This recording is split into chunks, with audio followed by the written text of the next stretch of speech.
Everybody. Okay, yes, it is lunchtime. We're coming in after lunch. Thank you all for coming, those of you who are here in the room and those of you who are joining us online. I'm Paul Butler. I'm the President and Chief Transformation Officer here at New America. On behalf of me and Anne-Marie Slaughter, our CEO, welcome to New America, and welcome to part of a series of events that we have been doing all year to acknowledge and commemorate the 25th anniversary of the organization. We started in, thank you for that. We have been using moments like this to revisit our values, to recommit to our work, and to recast our vision for a new America, one that is more just and more inclusive. And by being here today, all of you are now going to contribute to that journey. So thank you again for joining us. I'll tell you a little bit about how we get our work done here at New America. We use evidence and data, journalism and storytelling, media and technology to bring people together and to spark conversations and solutions.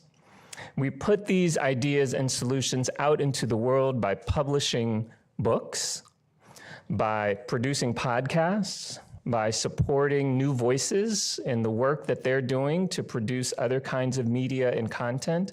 And of course, we do a ton of policy work across all of the programs here.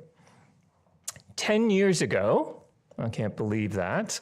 I wasn't here, but I have been hearing about this project since the beginning. We co-wrote and published this book, Tap, Click, Read, Growing Readers in a World of Screens.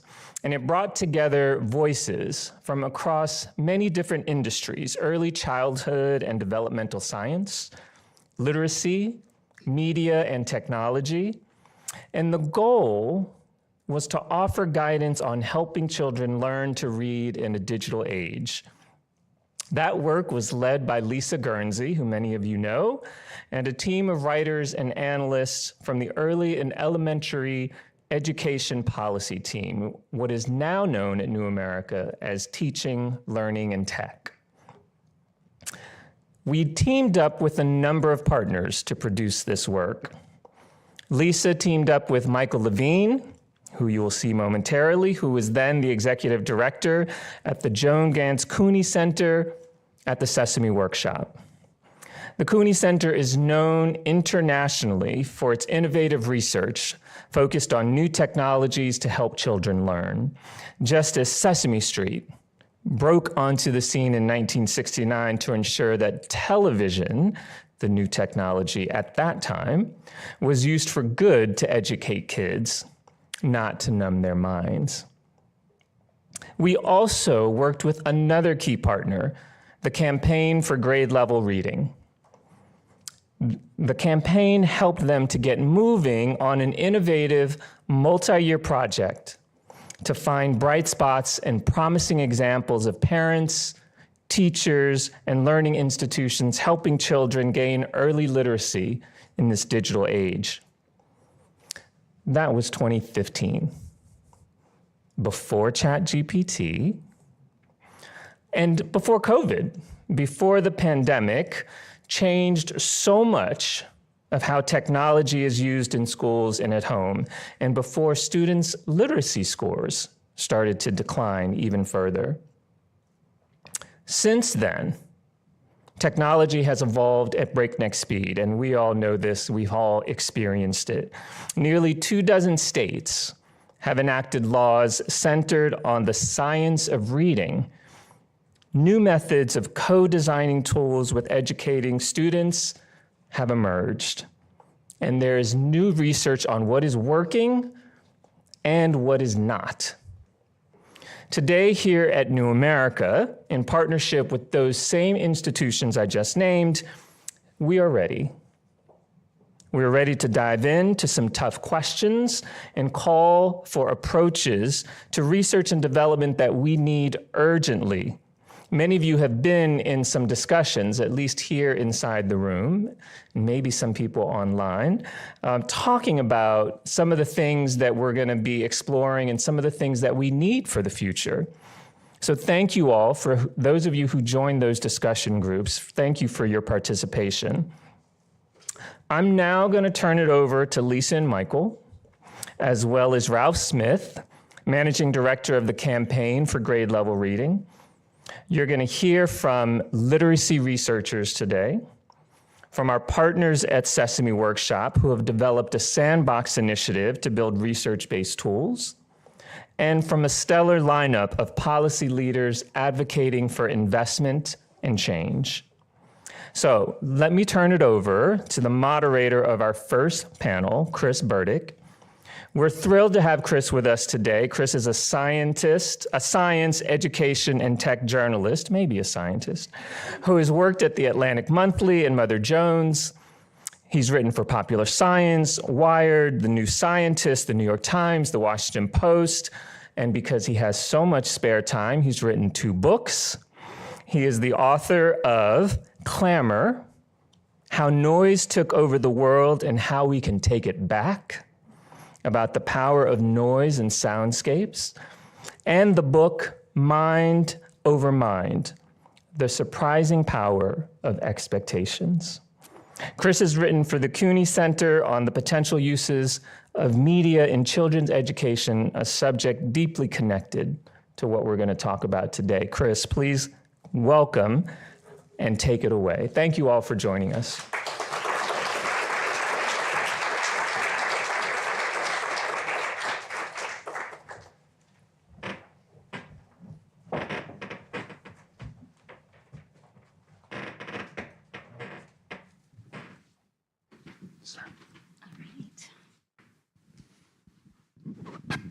Thanks very much, Paul, and thank you to the New America Foundation for hosting this. Thanks to everyone for coming, and of course, thanks to the panel here. I'm honored to be talking here with Lisa and Michael and Ralph to look at 10 years since Tap, Click, Read. What have we learned? Before we get into what we have learned, I thought it might be useful to look back just momentarily and have Ralph talk a bit about the years leading up to when Tap, Click, Read became a project. What were you in the campaign for grade level reading hearing from teachers, parents, and communities that you were working with that kind of ultimately launched this project? Well, one, I'm really pleased to be here. I'm pleased to be here because this is a moment when the campaign for grade level reading, we're really proud of us. You know, you do a lot of work and there are a lot of things that good ideas, bad ideas. Every now and then you hit on something that really worked, that is sticky, it's got durability, and this is one. And here's what we were at where we were at the outset. We've got 350 community stakeholder coalitions. We didn't have those coalitions in 2011 and 12. So we had to focus on our priority constituency, and our priority constituency were the parents of the children who were not meeting that 3rd grade reading milestone. And as we focus on them, it became clear to us that our mission would be defined by that work. That although we were the campaign for grade level reading, we would not stand in that long line of folks who specialize in telling educators what to do in schools. That line was too long and it wasn't our lane. We thought that what we would do with the campaign is to focus on the challenges outside the school door and to see whether we can mobilize communities around the solutions to facing 3 groups of students. One, the children who were so far behind when they started kindergarten that it wasn't really reasonable or realistic to think that they would catch up by third grade. Secondly, the students who in kindergarten, first grade, second grade, third grade, were falling farther behind during the school year because of chronic absence. And thirdly, those students who every summer would lose ground and return to school in the fall, farther back than when they left in June. Those were the three groups of students. And our proposition was, we're not going to make any progress with these children if we don't find ways to engage their parents, to recognize their parents as co-producers of improved outcomes with their kids and essential partners in the work. And so we spent a lot of time listening to those parents and identified sort of three challenges they were facing. Challenge number one was how to manage their own time and all the obligations that came with being parents, from pediatric practices, from schools, from providers and whatnot. They had a time management challenge that they were dealing with. They were also dealing with the reality that they could not get access to the resources they needed. And thirdly, in addition to managing their time, managing the resources, they were overwhelmed by the proliferation of tools and products online. They couldn't figure out where to start. Now, I'm going to take an extra minute to admit that I felt very much like those parents, because I think that was the same year when my son brought his friends into my home office, and this was like a trip to find the dinosaur. And he pointed out to his friends that his father still had a printer. And not only did he have a printer, he used it to print stuff so he could read it. That was remarkable. So I was almost as lost as those parents were in trying to navigate the new technology. Well, what we found is that parents who were, and I omitted the screen time issues, the parents who were trying their best to follow conflicting advice regarding screen time, we had partners who were dealing with that, and we involved them. The parents who had time management problem, we had partners, mostly social and entrepreneurs, who had gotten into text messaging, and the text messaging platforms were growing in efficacy and sophistication, and we could work with that. We had no idea as to what to do on the proliferation issue.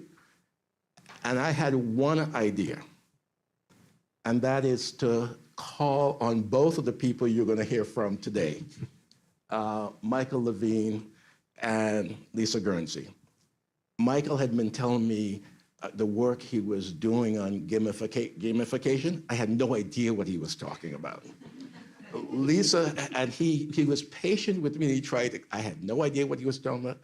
Lisa had the history, and I figured that since we didn't have the capability, the capacity, the competence, that I turned to the two people I listened to a whole lot, and that was Michael and Lisa. And we asked them to do that report. That initial report, finished in 2013, led to us establishing what we call the Technology for Successful Parenting Initiative. That initiative got the attention of the Pritzker Family Foundation. The Pritzker, PCI, yeah. that's what it is. That's what it is now. Was it that? I don't think that's what it was then. I don't think that's what it was then. But anyway, they liked this notion of a technology for parenting success so much that they made a grant, and they made a grant on the condition that we pass it through to Michael and to Lisa so they could do their work. We got that grant to go directly to their respective organizations, and they built an amazing paper which you should all read.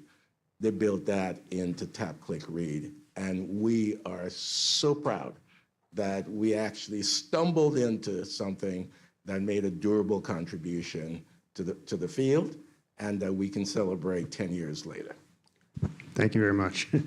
And now I wanted to talk about the book and about one of the main goals and visions that was put forward in Tap, Click, Read, which was a future in which media and, quote unquote, screen time was not antagonistic or clashing with reading and learning and literacy, but was supporting it and empowering learning and motivating young readers. The book had a lot of examples of sort of green shoots initiatives that perhaps could scale and bring this future, hasten the future that was envisioned. I'm wondering, 10 years later now, are we closer or are we farther away from that vision? Can I go first? Yeah. So thank you so much, Chris. And I also wanted to say a huge thanks to Ralph for getting all this going way back when. It is a really, that is a question that propelled this entire event, honestly, because we know that things are tough right now in a million different ways and through many dimensions. And you want to look at a book that was done 10 years ago and say, look at now, it's proliferated and all these things are happening everywhere.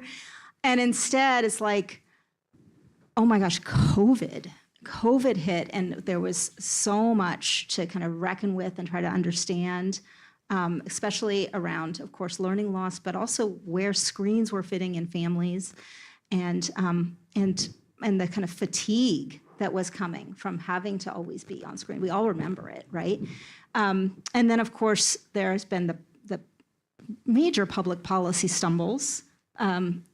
Obviously, we're in a space of them right now, where there just haven't been the investments in early learning that we were pushing for and kind of almost expected back in 2015. That, of course, if the science shows how much return on investment you can get from these kinds of investments, of course, right, we would make sure there's more preschool for kids.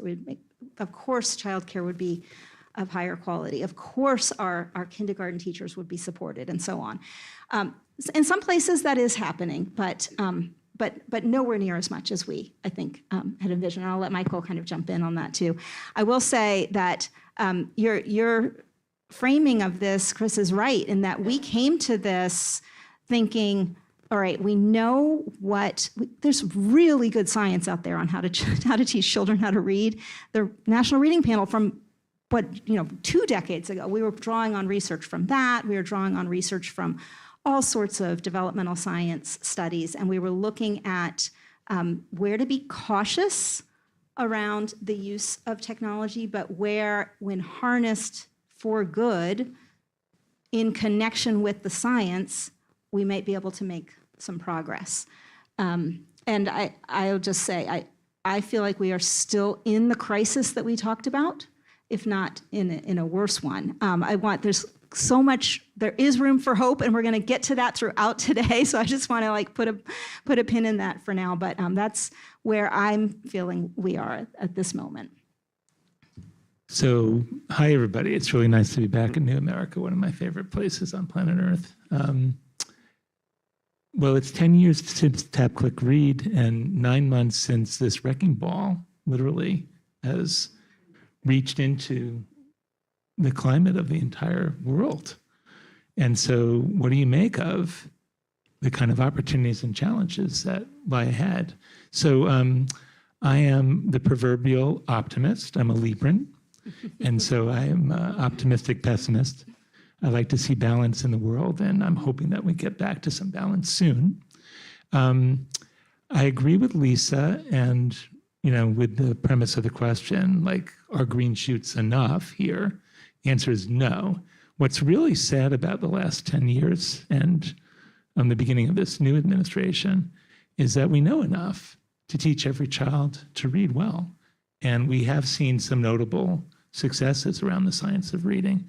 And I would argue, because I do mentor many, many startups, really good innovation, really good ideas that are still forming around America to address this issue at scale. But let's just be realistic about what we're facing. The emasculation of R&D, the use of AI,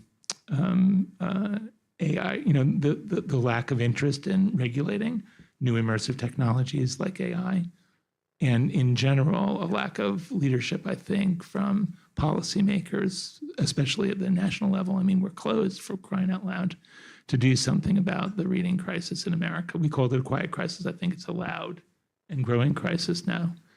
That said, look at Mississippi, look at New Orleans and Louisiana.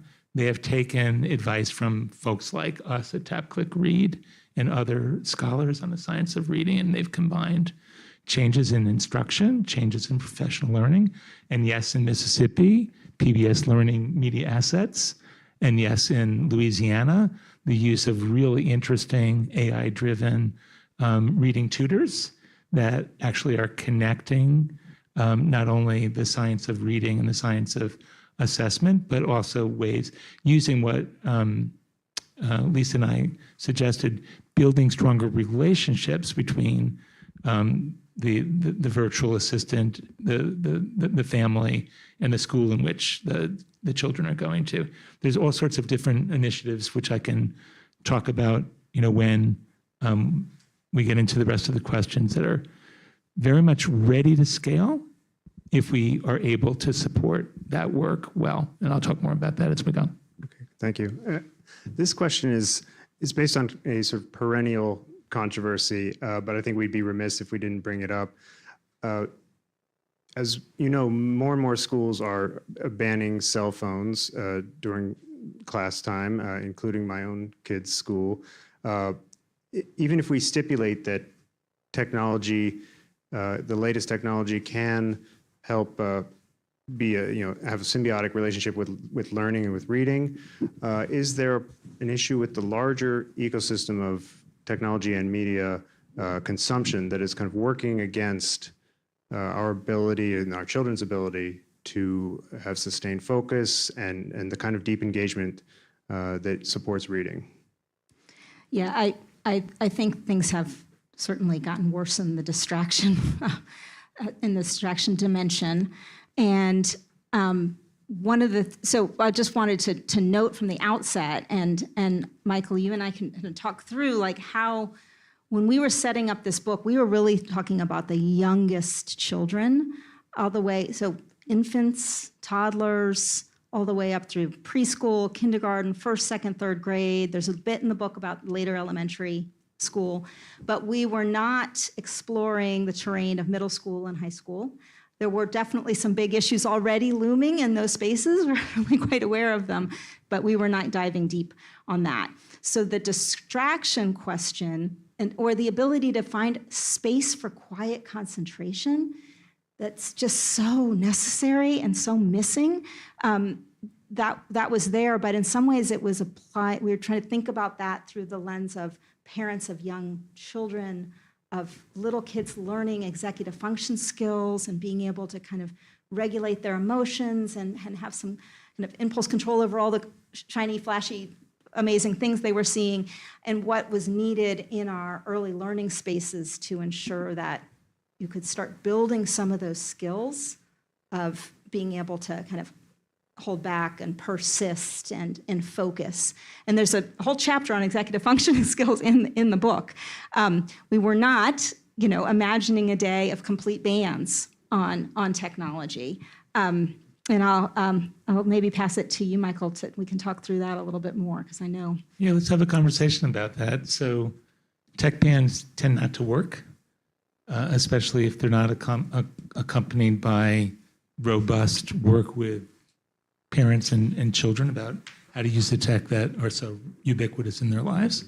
I'm not against the tech bans or the social media bans per se. I'm just about thinking about them as magic elixirs that somehow are going to, reverse the overconsumption and the lack of oral language development, for example, for very young children. I think what we have is, attentional issues that Lisa is bringing up within the household. I think COVID cemented some new household learning relating patterns that probably it's time for them to be reversed.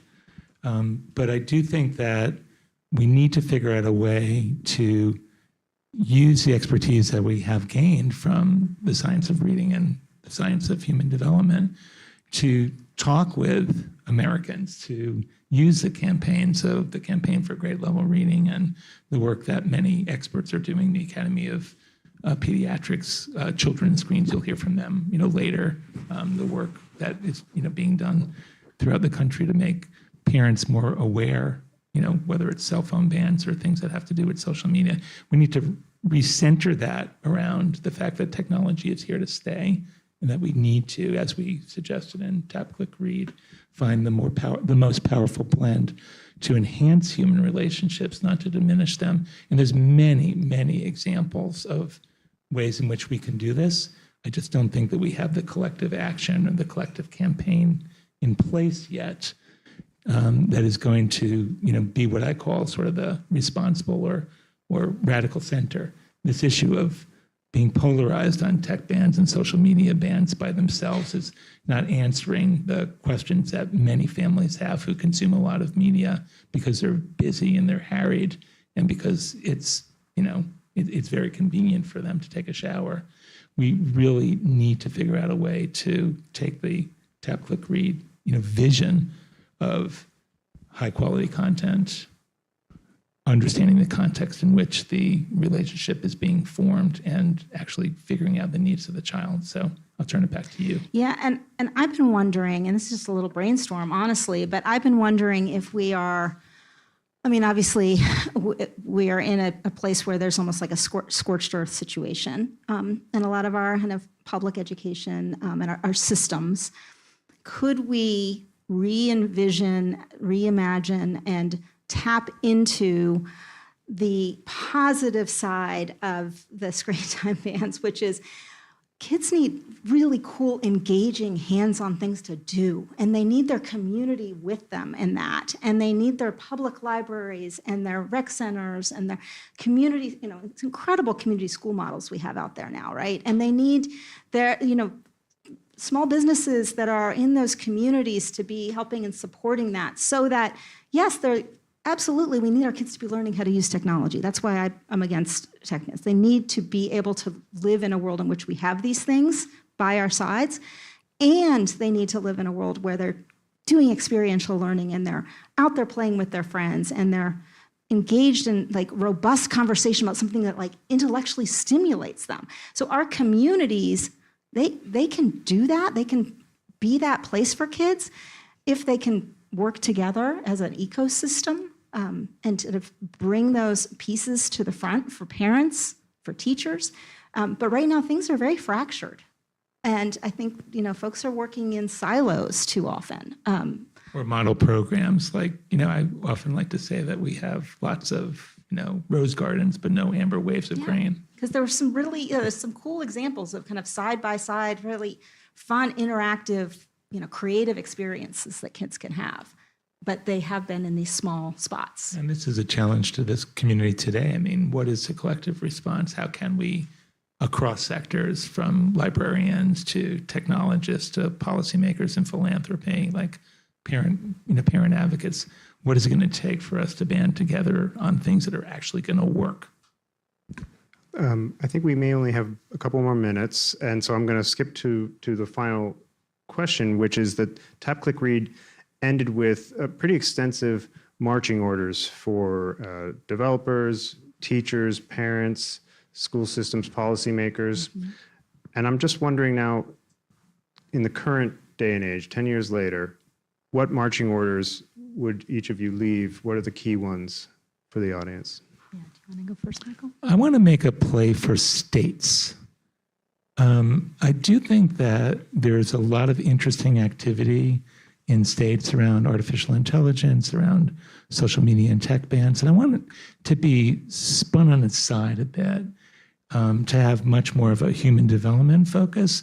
Safety and security first, of course, do no harm, but we need to figure out how to have kids not only learn to read, but how to flourish, how to thrive, to be digitally well.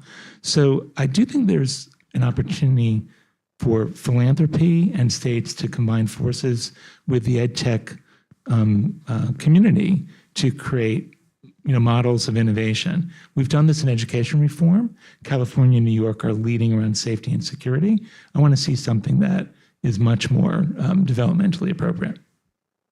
The states piece is a big one for us across our teams at New America. Obviously, with Ralph's work through the Campaign for Grade Level Reading, states and communities. And I'll just note, and many of you know this well because you're following the policies on early literacy, on literacy preparation for teachers. But we have 40 states now across the country that have, in the past over 10 years, they've passed legislation to improve the teaching of reading. And either it's legislation or regulations. There's huge opportunity in that. And we also have to recognize that states cannot just do it alone. Again, back to the silos. Like, I do worry that we'll get to like 50 states trying to do 50 different things, which is why we need a U.S. Department of Education, why we need all the connective tissue that's helping states learn from each other. But I do think we're in a place where public education is a state and local issue. And we need to help these leaders in these states that are going to be completely burdened with this if there's not more support. Young woman here who just held up a sign. That says, Lisa, stop. I think it says stop. But Ralph wants to say something. Yes, but I want to pass it over to you, Ralph. I told Chris earlier before we started that I really want to hear Michael and Lisa, because this is what I hear. So We're going forever. let me violate the stop. The 340 coalitions we talk about, not necessarily represented in the conversations we have. One, what are they worried about? Discernment. Discernment as almost another kind of element beyond comprehension, because they don't know whether something is true or false. The proliferation of disinformation and misinformation is affecting the conversation about literacy. The folks in those coalitions agree that reading is a gateway skill, but they have a common sense, intuitive sense that when we look at the scores in reading and math, that somehow we've got to conjoin those conversations. And what they hear about brain development suggests that we're wrong on choosing one or the other. Even before parents were weaponized, that there is a real effort, and people are wondering whether we're asking them to unsee what they saw during the pandemic.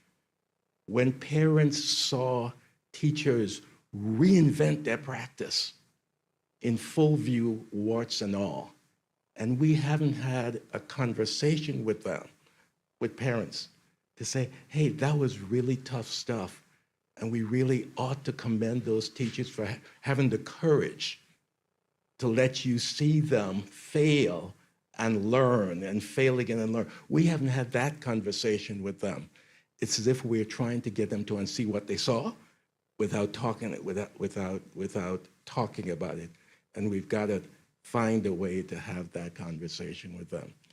They see a lot of this conversation we have around policy.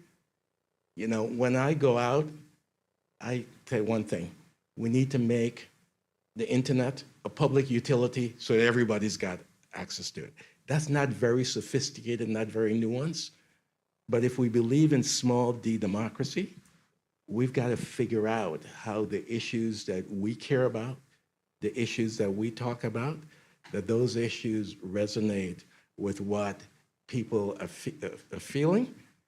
And I don't think we do that often enough. We don't do it well enough, and we don't do it broadly enough. So just as at the beginning of the campaign, we had a constituency and there were those parents.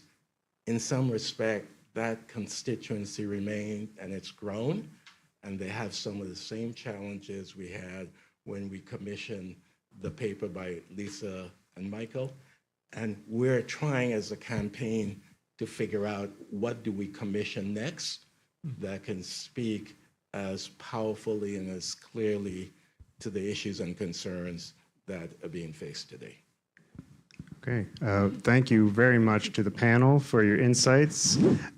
Before we leave the stage, I wanted to introduce the next speaker. Angelica Da Silva is a Literacy and Technology Fellow at the Joan Guns Cooney Center Sesame Workshop, and she's going to share the current research on translating the science of reading into ed tech.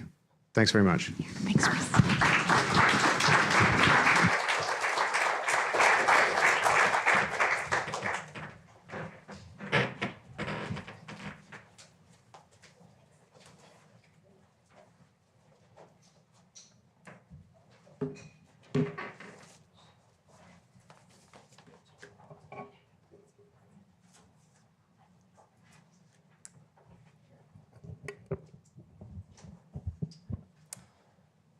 All right, I'm gonna try to figure out the clicker here first. Oh, there you go. All right, I'm Angelica Da Silva from Joan Gaines Cooney Center, and my goal today is to share how literacy research can inform product design and ed tech innovations. Can you guys hear me well? Okay. I'm gonna share during the presentation some barriers that we encounter and some possible solutions. So it's a lot to talk about, so I'm gonna glide through those slides today. So the session today is gonna center into three main questions. The first one is how can the science of reading inform design? The second one is how can we build tools that are both evidence-based and empowering? And the third one is about what infrastructures do we need to sustain innovation, right? Now, before I start addressing those questions, I want to preview a little bit of our work at the Joan Gaines Cooney Center. We have an initiative called Sandbox for Literacy, where we partner with product designers, right? And we consult with them in the areas of literacy, UDL, and co-designing with children. So along with my coworker, Diane Gifford, she's not here today, she's probably online, we lead the literacy portion of the consultations. So let's see. All right, so let's give some background, right? We know that in the US, about 33% of fourth graders and only 29% of eighth graders are reading at or above grade level. So that means that about 70% of kids are reading below grade level, right? And that's the literacy crisis that we hear a lot about. We talk a lot about the 70%, but I personally don't think that we talk enough about the bottom 40% of kids. If you look at the 40th percentile, that's where you're gonna find your kids from low socioeconomic status. You're gonna find your multilingual students in most of the minority groups. That they're all in that bottom 40, not all, but the bottom 40% is composed of a majority of those children, right? So that kind of reminds us that innovation, it's really not optional. If we want to move the needle in the literacy, we kind of need to address the kids who need the most, right? So, and then we have the science of reading, right? So we have this literacy crisis, and we have the science of literacy. So one thing that I want to say, I don't know, we have people from different backgrounds over here, but the science of reading, it's not phonics, right? That's a misconception that we see all the time, right? We have partners who are working on vocabulary, and they're like, oh no, we're not familiar with the science of literacy, we're doing vocabulary, right? So the science of reading is much broader than that. It's based on, over 5 decades of research on reading, cognitive research, and many other areas. And it's really an evolving science, right? Like any scientific field, it evolves over time. So over here, I'm just going to go over some of the most prominent reading models that we've had in the past few decades. So we started off with a simple view of reading, which told us that language comprehension plus decoding equals reading comprehension. And that's still true today, right? But that wasn't enough information. So a couple decades later, we had the reading rope. And the reading rope, you're going to see a picture on the next slide. But the reading rope, basically what Scarborough did is she codified all the components that are in the language comprehension portion and the decoding portion so that we could have a better idea of all that it's involved, right? And now most recently, we have two new models. One is the DEAR model. The other one is the active view of reading. And they're slightly different. So the active view of reading, it's really looking at points in language or in reading development where self-regulation takes place. And the DEAR model, you're going to see a picture too, because it's much more complex and easier to understand with the graph. So here's the reading rope. So you can see over there on the left side at the top, right? That's your language comprehension portion. And then at the bottom, the word recognition. One important thing to keep in mind is that those skills, right, even though they're shown separately, they work in conjunction, right? They're not separate skills. They all have to work together in order to create this skilled reader, right? And being able to really comprehend text at a deeper level. And those skills evolve over time. They're not K to 3, right? Those skills, up to today, we're still developing those skills as we grow older. And some of us much older. Speaking for a friend. All right. So, and here we have the DEAR model. So while the reading rope tells us what are the components involved in reading, this model tells us how the components work together, how those pieces work together to either directly or indirectly affect reading comprehension, right? And you can see over there, I know that the graph is little, but we have some subcomponents there too. We have inference, perspective taking, motivation, and all of these other skills that are also important for reading, but it's not necessarily part of the reading rope. So when Diane and I consult with our partners, we have all this in mind. We use the reading rope because it's a lot simpler and straightforward. But we consider the full range of reading development. And when we apply these models to current products, we normally run into at least one of three challenges. The first one is conceptual fragmentation of research. The second one is this idea of building a one-size-fits-all platform.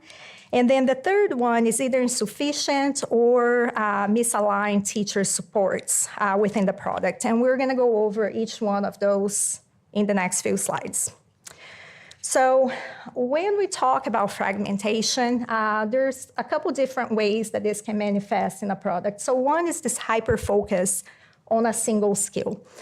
We have to keep in mind that the goal of reading, it's comprehension, right? So you can look at all the components of the reading rope. The goal is never vocabulary. The goal is never decoding. The goal is to read a text and extract meaning from it, right? So you can focus on decoding, but you kind of have to keep in mind the long-term goal, right? What are the things that are that supports the coding that is going to help a kid comprehend text at a deeper level. So that's kind of like one aspect of fragmentation. Another way that you can see fragmentation within products is either through partial knowledge or outdated knowledge or misconceptions, right? So a lot of times, people will take research, and that research is out of context, right? And it can kind of like be misunderstood. So I'll take decoding, for example, right? Decoding is a high predictor of comprehension in early grades.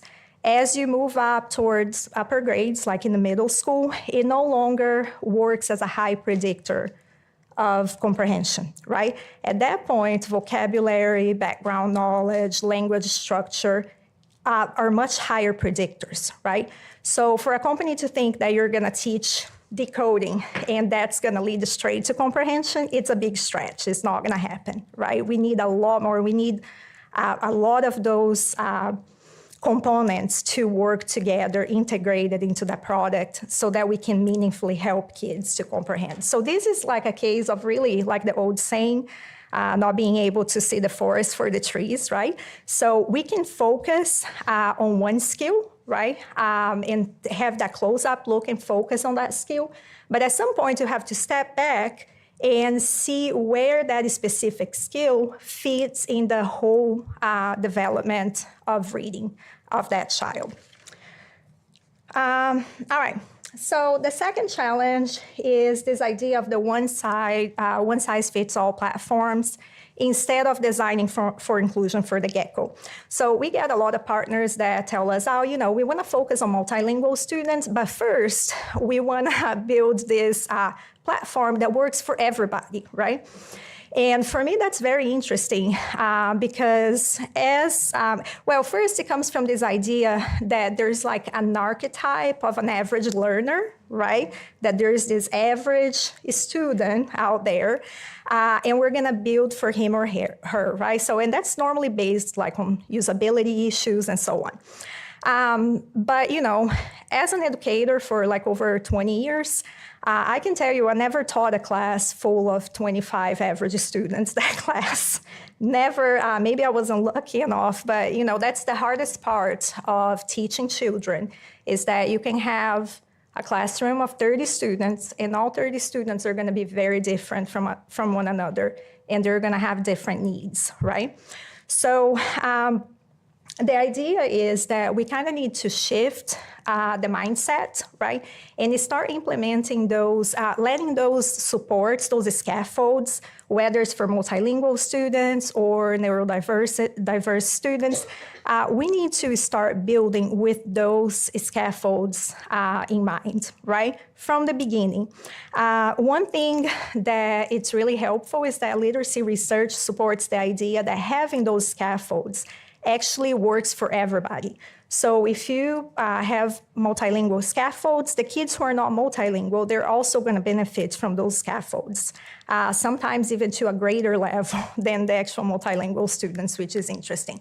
And also remember the bottom 40%, right? So those are the students that we really need to focus if we want to make meaningful changes in literacy.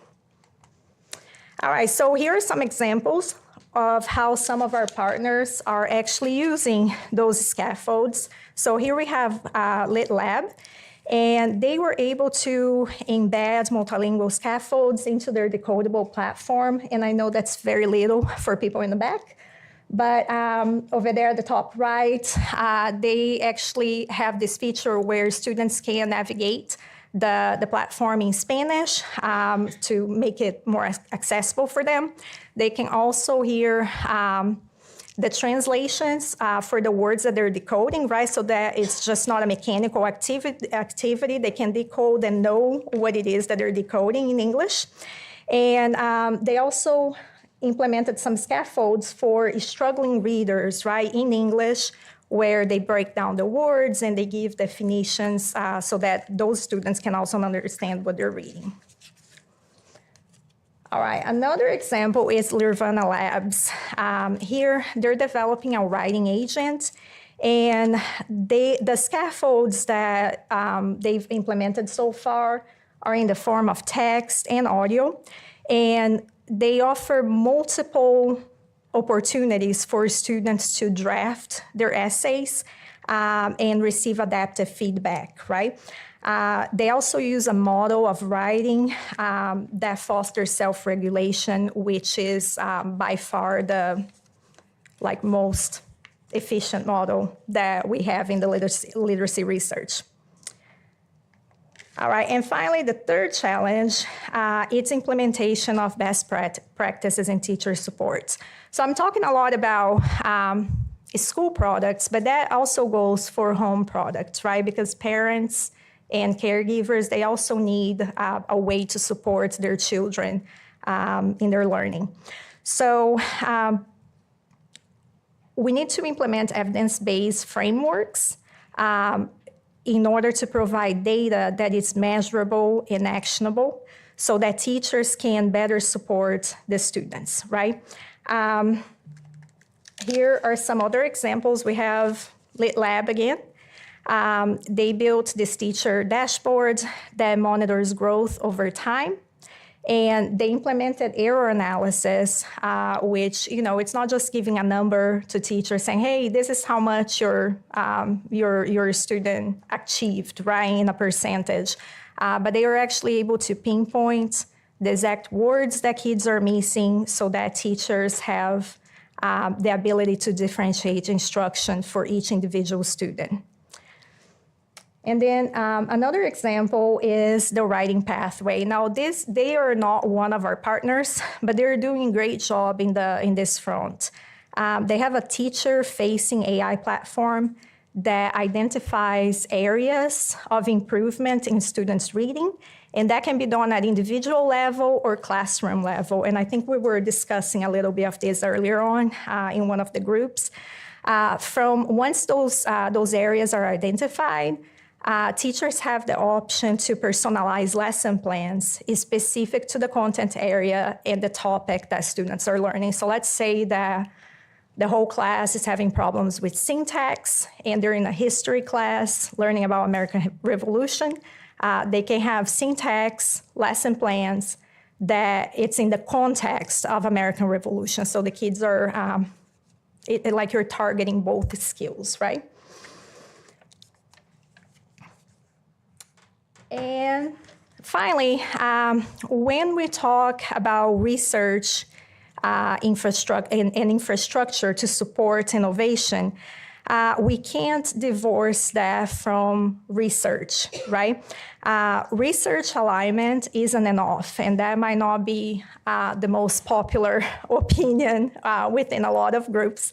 But research alignment is really a product outcome. And we need to be sure of children outcome, right? We need to know whether there's real learning happening from that product. And that really only happens with efficacy research, right? And as you can see, I have an education and research background, so I'm all up for efficacy studies. So we need to have these partnerships, right? Long-term partnerships between researchers and product designers, right, and teachers to build products that really work to the benefit of children. When you look down the pipeline, those products who are actually invest in research, right, they're also more marketable. And they're not only able to make a bigger impact, right, in children's lives, which that should be the ultimate goal, but they're also more prone to get funding to continue their products, right? Although funding nowadays is something different. Do we want to go there on the funding? Yeah, everybody's losing funding. All right, so finally looking ahead, what we want to see in products is this full integration of reading sciences and learning sciences in every layer of design, right? Having children's best interest in mind.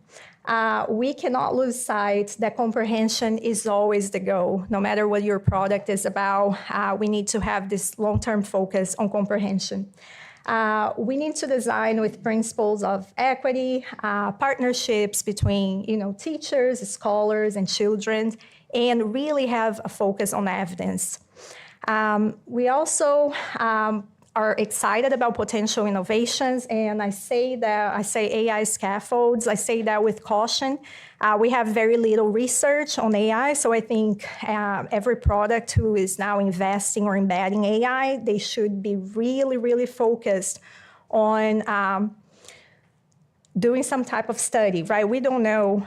There's a lot of potential there, right, for good and bad. So we need to research how that impacts kids in the long run. And multimodal literacy, that's something that, technology brings a lot of potential, right? But we don't see a lot of it being implemented. And co-designing with children, which my colleague is going to talk about that next. So I think that's what I had for you guys. Again, thank you for being with us. I'll be glad to take questions or connect after the meeting. And now I'm going to turn to Maida Ter. She's the Senior Director of Research at the John Gaines Cooney Center, and she will moderate the next session. Thank you.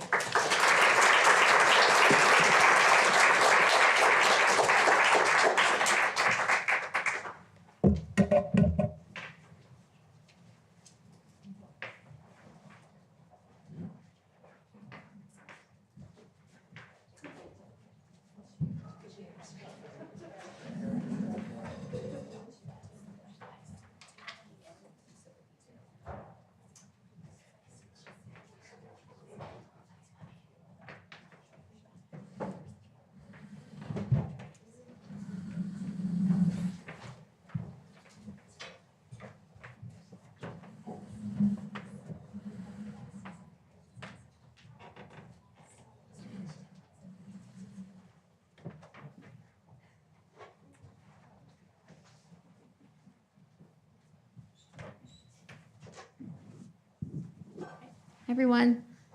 Hi. Thank you again for joining. So, I need the clicker.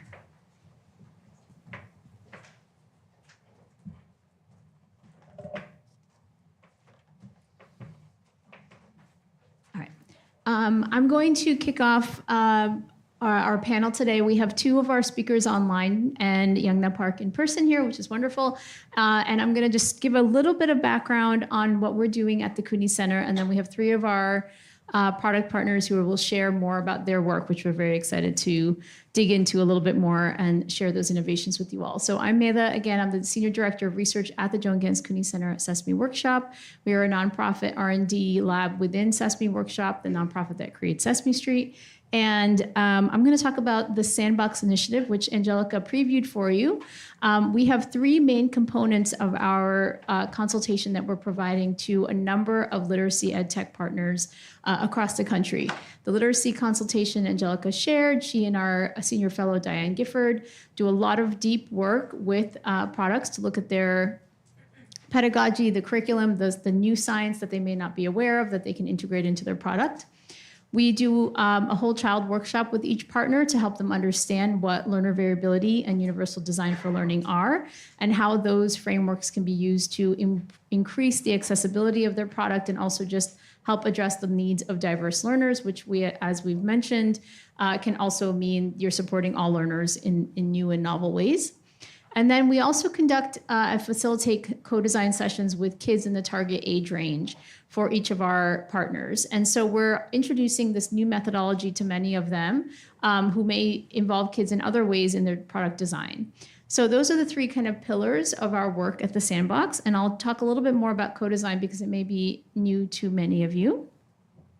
So here is a model created by Dr. Allison Druin and also taught to us by one of our senior fellows in the audience, Dr. Monali Guha, who they talked a lot about what are the roles that children can play in the development of new technologies. And in the center of this onion model, as they call it, is children as users. So this is once a technology is already out in the world, what information or feedback or data are you gathering from kids' use of that product? Before that happens, hopefully folks are testing with children, right? So before a product goes out into the world, but when it's more or less fully baked, they're at least getting some information on are there usability issues, are there ways to improve the product design. Qualitatively different are the next two levels outside of that, where you're actually involving children in the design of the product earlier on in the process. You may have some occasional touch points with children where you can have those conversations with them as informants.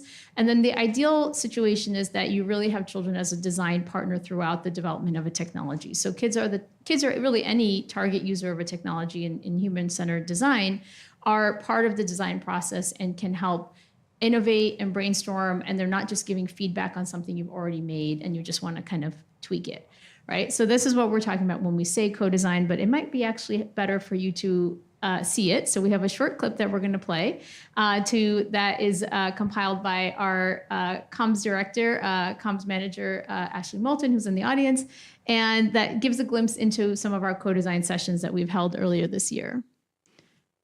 All right.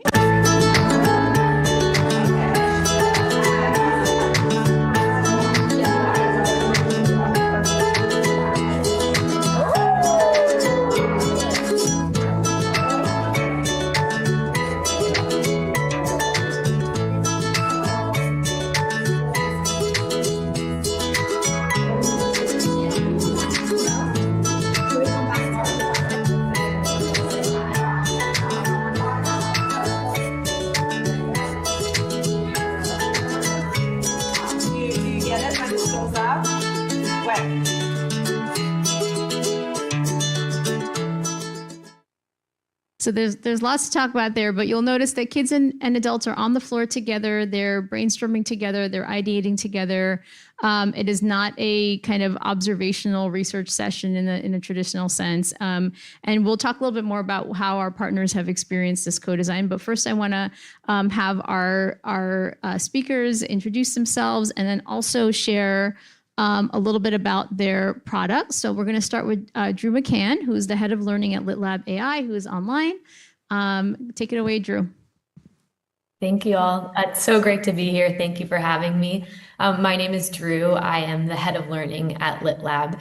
And LitLab is an early literacy product designed to make reading more differentiated, curriculum aligned, and joyful. We do that through, I'm not sure, I don't see the slide. I assume you have a slide there, but we do that through, we have a grab and go library of over 1,000 decodable texts. With that grab and go library, we also have teacher and student decodable generators. And then we also have a student side of the platform, which is what we really focused on with the literacy sandbox, in which students can record themselves reading, and then they get AI assisted feedback and teachers get that AI progress monitoring. The particular focus age for students is around K-2, but we definitely do see some students with K-3 and 3-4. And then in terms of like an insight that we have gained from the literacy sandbox is really that students love to have the ability to choose. Even in small instances like story topic or potentially font, we've seen that dramatically increases engagement. For example, we had one student in the co-design session, unprompted, she said that she wanted to be able to choose the voice that the read aloud was speaking in. And she actually went so far to say that she wanted to choose a voice based on how she was feeling that day. So if she was feeling really calm, she wanted a whisper voice. If she was feeling excited, she wanted a louder voice. So that's something that we really taken to heart as we're continuing to design for LitLab. That's great. Thank you, Drew. We'll go next to Dan Lee, who's the head of product for Lurvana Labs. And hold on, let me go to your slide. All right, awesome. Well, yeah. Thanks, Meta and JGC, for inviting us to share our experience in the co-design. Hi, I'm Dan, head of product at Lurvana Labs. At Lurvana Labs, we're co-building the AI mission control for global educators with a multimodal learning companion for every child and a teacher in the loop AI assistant that activates data to driven proven learning outcome change. We are very excited to work on our new writing product for our upper elementary, Yeti Quill, as part of our learner suite with the JGCC sandbox, where we're exploring voice-based personalized writing coach. So Yeti Quill, along with some of our other products, such as the Yeti Confetti Kids, the Convo AI, work together to provide data in the classroom level for educational leaders through a AI product line called Copilot. one of the sort of the key takeaways from the co-design was how important supporting cognitive load was through visual feedback, especially as these are like voice learning agents for young learners as they were emerging, along with auditorial feedback as well. So we have a little bit of a gift that you can see how all of our product lines connect into the Copilot. And then educational leaders could personalize these sort of the Copilot through some of their own specific frameworks, standards, as well as charters for things that they want their learners to have. Great, thank you. And Youngna Park, who's joined us in person, who is the product lead for Sago Mini. And here you go. Thank you. Thanks for having me. Sago Mini is a studio that's based in Toronto, and it really has historically focused on making play-based apps for preschoolers, so kids who are not yet reading. And our new product that we're working on is called Superphonic, and it's a literacy app also geared around K-2, particularly for new readers and for reluctant readers. And it really takes this idea of infusing reading with a lot of fun and doing phonics-based instruction and introducing just a joy of reading to kids through mini games, puzzles, and really thinks about ways to level kids up through phonemic awareness by also centering the experience of play. We are launching next January and are excited to have people try it out. And we also have an early access program at our website. Wonderful. So thank you all for sharing a little bit of background on your products. I have a number of questions I want to ask our partners here, a little bit about their process. So it might be help to provide some insight for folks on how these tech products get made. And also, what the consultation through the sandbox has meant in the early stages for these folks. So Youngna, I'm going to start with you. Can you share a little bit about how the literacy consultation impacted your product? Yeah, so at Sago, our team is really focused on play, usability, thinking about how parents and children interact with the technology, but our expertise is definitely not in literacy and literacy education. So we have worked really closely with Angelica, with Diane, and through the co-design process to really just make sure that the way that we are thinking about curricular progression, the way that we're introducing skills, the way that those are actually reflected in the technology once it's coded into the game is scaffolding in the right way, is supporting the learners in the right way, and accounting for some of these design differences that have just been brought to light to us in terms of how kids actually learn. Great, thank you. Dan, you were in New York for the co-design sessions for Lurvana, I think in August. Can you share what you expected co-design to be like? And then what was, what did change in your impression, if anything, afterward? Yeah, happy to. So when we first heard about the new Literacy Sandbox, we were thrilled to be part of it. We were excited to explore how the voice-based LLM learning agents could become a great personalized writing companion, especially if you embed them with research around writing, because a lot of these LLM-based models have really good technology to take a massive amount of context in it. Since we're still early in the early phases of this new product line, Yeti Quill, we knew co-design was a really great way to ensure that we were involving end users. So these are kids between the grades 4 through 6 at the beginning of the design process to identify gaps in usability and desirability. I mean, that's sort of what you want to do and validate early on as a good sort of product lead. What we did not expect is how insightful the kids were with like room full of product designers and researchers. In our co-design session, we want to introduce a writing companion called Doogie the dog, who had this sort of a Californian surfer personality that encouraged students to brainstorm and revise their persuasive essay. And across our 3 sort of co-design sessions in New York, we learned insights that really force our team to iterate our prototypes and integrate some of these key insights.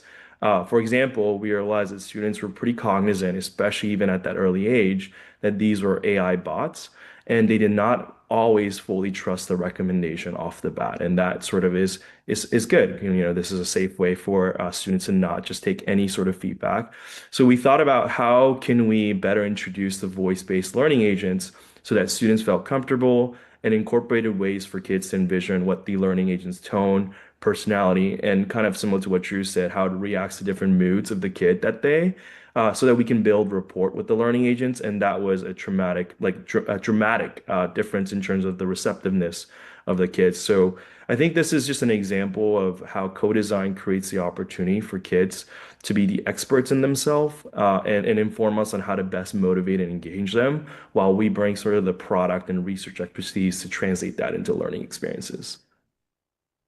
This is great. Thank you. And I think both Drew and Dan mentioned some aspects of personalization, and that's definitely something that we're at the CUNY Center trying to collect learnings from across the co-design sessions from many different product partners so that we can share those back out with the field. So obviously these folks are learning about how they can improve their individual apps or games or ed tech, but those are things we want everybody to be aware of so they can all learn from those findings. Drew, we shared a lot of findings with you all, both from the literacy and from the co-design recommendations. Can you share a little bit about your process at LitLab of like, how do you all make sense of all of those recommendations and prioritize, because there's limited resources in terms of what people can develop? Yeah, we were very grateful and honestly slightly overwhelmed probably at the amount of recommendations that we had, but obviously very grateful. And so we just developed kind of our own prioritization framework that worked for us. So what we did essentially was we took all of the individual recommendations and we categorized them into large themes that we saw across all of them. So for example, we saw a theme around data and progress tracking. We saw a theme around motivation, play, and engagement, around supportive student practice. And so then within each of those larger themes, we can divided them into further sub-themes within that, and then plotted those sub-themes on a matrix that we chose. It was to be depth of impact versus breadth of impact. And really quickly there, we saw kind of like what we wanted to focus on immediately. So we prioritized kind of that right side of that matrix. So features that had a high breadth and high depth of impact, as well as high depth of impact, but not necessarily impacting a lot of students. So for example, that was what Angelica actually was showing before, designing for multilingual learners, that we decided that was like very high impact, might not necessarily be impacting a lot of users, but we wanted to really prioritize that. And then on the other side, top of the quadrant, we had, for example, student feedback, really high impact and would impact a lot of users.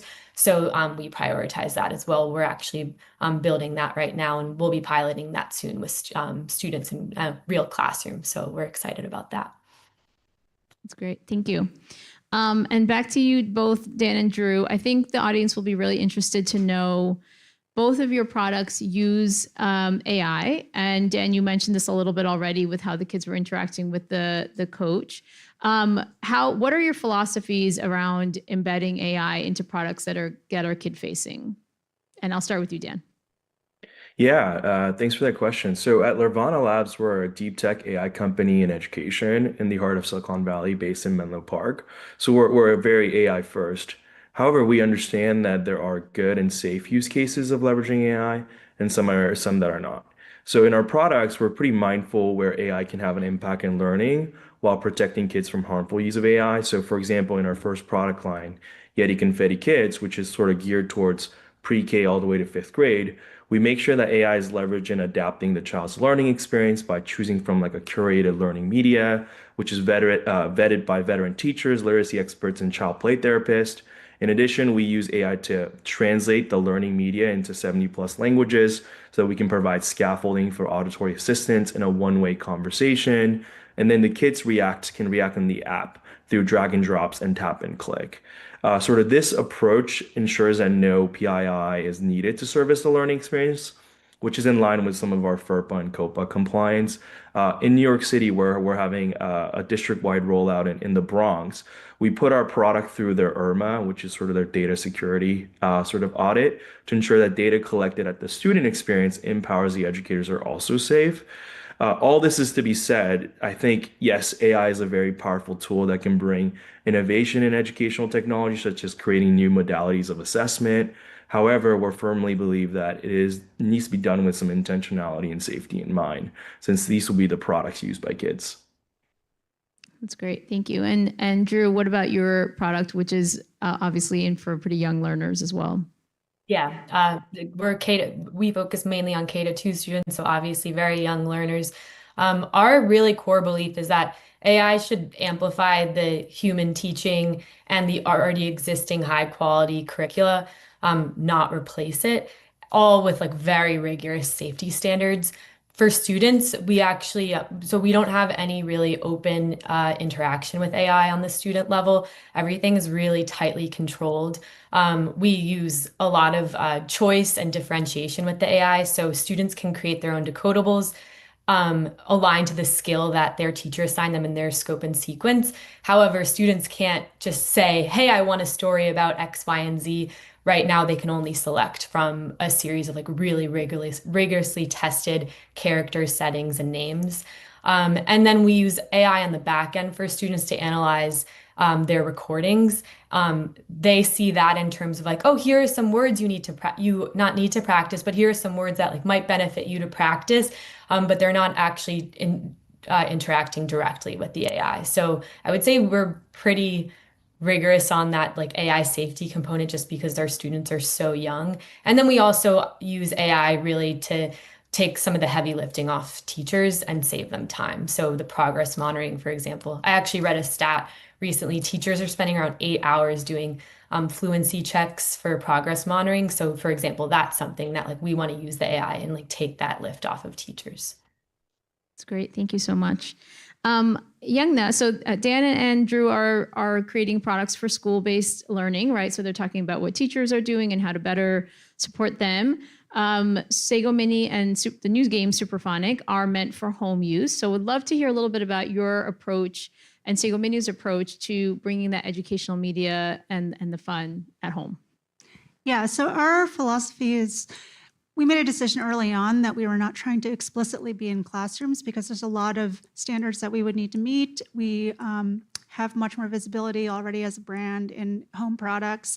And I think there's a lot of other support tools and support technologies that are in the classroom where teachers are already using these for reading support. But we were thinking a lot about the role of reading at home and enjoyment of reading at home and the ways that parents could support that. And then we were also thinking about spaces that are adjacent to school, like after school, scout programs, libraries, where there might be both individual play or co-play by kids, where there's a lot of kind of like joy and camaraderie around playing games together. So a lot of our approach is, I mean, we're definitely thinking about, the curricular piece, but we're thinking also about just what makes kids have fun while they're playing, because if they're not going to play it because they find it too much like school or too rote, they're not going to engage with it anyways. So our highest priority is that whether the kid is a very beginning reader or they are seasoned readers, my kids are 8 and 10, they are great readers, but they still love playing these games because they have fun playing the games. For kids who are struggling or at a different point, they'll see different words, they'll be introduced to different skills because they're at a different level, but they too should have fun playing those games. So when we're testing and co-designing, we are really thinking about that enjoyment piece as much as we are thinking about, are they seeing the right level words? Are they, we're thinking about how they're progressing. We have less of a focus on things like reporting to teachers or multiplayer modes at this stage because we really want this to be as broadly accessible by the consumer audience as well. Thank you. And so anybody who wants to jump in, what are your thoughts about designing for some of these populations that we've mentioned so far? So we have an example from what Angelica shared around English language learners or multilingual learners and potentially how to design for students with different needs. But can any of you share, and I think Drew, you may have an example of how you are thinking about engaging different populations of learners? Yeah, I think the example or the anecdote Angelica shared earlier about kind of the myth of the average student, I think really resonated with me. And there's this little anecdote that I think really actually represents that well. We definitely think about in terms of students, for example, with dyslexia or different subpopulations of students, we think about instructional access, right? So we can differentiate based off of any point in the scope and sequence and really get that personalized level.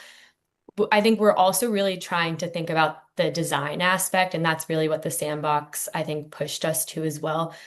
So we, for example, switched our platform over to a font. I know this sounds like a very small example, but bear with me. We switched our font over to a font called Lexend, which is research backed, designed specifically for students with dyslexia. And we were like, great, we're going to support more learners with this. Really happy about it. And then a few weeks later, I got an email from a teacher, and she said she had a student with a severe visual impairment who, with this font change, was having a really tough time differentiating between the lowercase a and the lowercase o. And so we kind of went back to the drawing board, and I honestly just thought back of like, okay, well, let's go back to the principles that we learned in the co-design sessions. And so I actually like quickly built a prototype where the students could select the font that they thought worked best for them between Lexend and Times New Roman. And I got great feedback from that teacher, so we actually pushed that live to all students. I would be remiss to not include the fact that since this is a panel about growing readers in the age of AI, I have no coding experience, but because our awesome engineering team has set up our environment to incorporate AI agents, I was able to like create this feature without any coding experience. So I think AI really also lends itself to being responsive to students' needs and allowing us to build a lot faster in order to do so. That's a great example, and especially with your team is pretty small, right? How many people are at Lit Lab? 5 people. Yes, and they're building a great product with, yeah. Go ahead, Yangna. I have an example from our co-design session where Angelica, we had the opportunity to play test our product with 6 to 8 kids over the 3 days that we were together, and 2 of them were non-native English speakers. And though we do like very extensive play testing in different scenarios, we had not seen it in that level of depth with kids who are non-native English speakers. And there were things about pronunciations. There's a tool in the app that we call the sounder outer, which when you tap it has pronounces the words for you. And the inaccuracy of some of the pronunciations was a real limitation that became visible in that research experience. So we were able to go back, and we were both experimenting with doing some AI voice modeling to be able to account for both different accents and different inflections, as well as re-record some of those phonemes that were and the way they were being pronounced to account for some of that familiarity with the language. That's great to hear. And I'll just mention that the way that we do the co-design sessions is that we work with the same kids all 3 days. So we typically, and this is not the only model of co-design, there are many others out there, including some where you have a kind of a long-standing team of kids. But in our way, to make it more feasible to work with more partners, we have the same kids come back 3 days in a row, because you do end up, even in that short amount of time, developing some relationships with kids and having them give you more deeper feedback than in a single instance of working with them. And Dan, I know you all mentioned in one of our debrief calls that you start to think about what would that kid think that you met in person and worked with over 3 afternoons when you're making something new. I don't know if you want to share an example of that. Yeah. I think this is important because I think when we're designing an ed tech product, oftentimes you don't want to design for an average. So for us, remembering, hey, this is what so and so is like, because we had students that were sort of very high gun ho, really great readers that needed a different type of support and scaffolding. They would actually be really good with like challenge vocabularies, for example, to embed in their writing essay. And then other ones who need just a little bit more time, need things to help them with their cognitive load, such as like highlighters and places to take notes. So these were really good for us to say, hey, how can we support, and I'm going to use just a different student name, how can we support Lisa? How can we support, Adeline? Those were sort of the ways that we started internally having conversation. And it was just an easy way to capture like the learner's need into like a learner sort of profile or user persona. And I think a good product development includes that, but with an idea of like, we actually now have the learner's needs in mind as well. I think that's the major differentiator there. That's great. Thank you.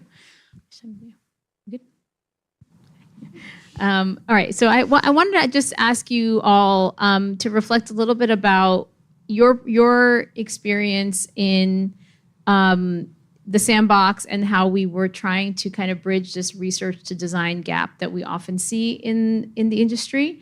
And, what are ways that we could better, more broadly, bridge that gap? Are there recommendations you have for the folks in this room or who are listening online of like, what can we do to help more product folks think about the research, think about what the individual personas are and the needs of different kids? So if you have any thoughts on what we could do to better bridge that gap. I've enjoyed the mix of approaches to bringing research and design in this particular product. I've worked on a lot of ed tech products before and just new products in general, and they are rarely informed by a combination of both playtesting, co-design, like sort of educational expertise in the way that this has. And I think my answer is that I think that bringing all those perspectives in the product development process has been really critical in different ways. They're not always bringing the same priorities to light, but they do offer different perspectives. And when the product is a new product, that is the moment where you have the opportunity to really shape it. Some of these things can be very hard to change later on.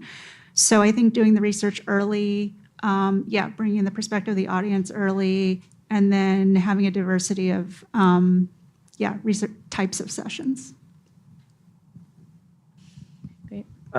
Last week, I actually ran into Paul Collette, VP of Strategy at Sesame at EdTech Week in New York.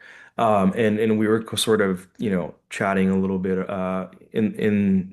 across this topic. And I've kind of pitched the idea of like infrastructure as a service, just because it's very difficult to get the recruitment of kids, the location to share that co-design experience, the research insights out of it all, especially for, smaller startups or, product teams that are trying to start something new. Having those type of infrastructure widely available for edtech developers, I think would be a immense help in bridging that gap, because you can not just go from theory, but have an action. I know that there are other sort of vendors such as like Lean Lab that provide this with like playtesting of schools. So if we can involve more of building infrastructure and then allowing it to be a service for startups or edtech developers, I think that would make it a lot easier for research to get disseminated into products. That's great. Thank you. So we have some folks who've been submitting questions online, and maybe also folks have questions in the room. So Elise will help us moderate. If folks have any questions for any of our speakers, we'd love to give you a chance to chime in. While our in-person audience is thinking of their questions, I'm going to share a spicy question that came in for you all from online. Currently, we have 198 people watching online, so shout out to our online audience. The question is, studies show that young children learn to read best from paper books, not screens. Why push screen-based AI when research doesn't support it as best practice? And I would follow up with, what does the research actually show? Angelica?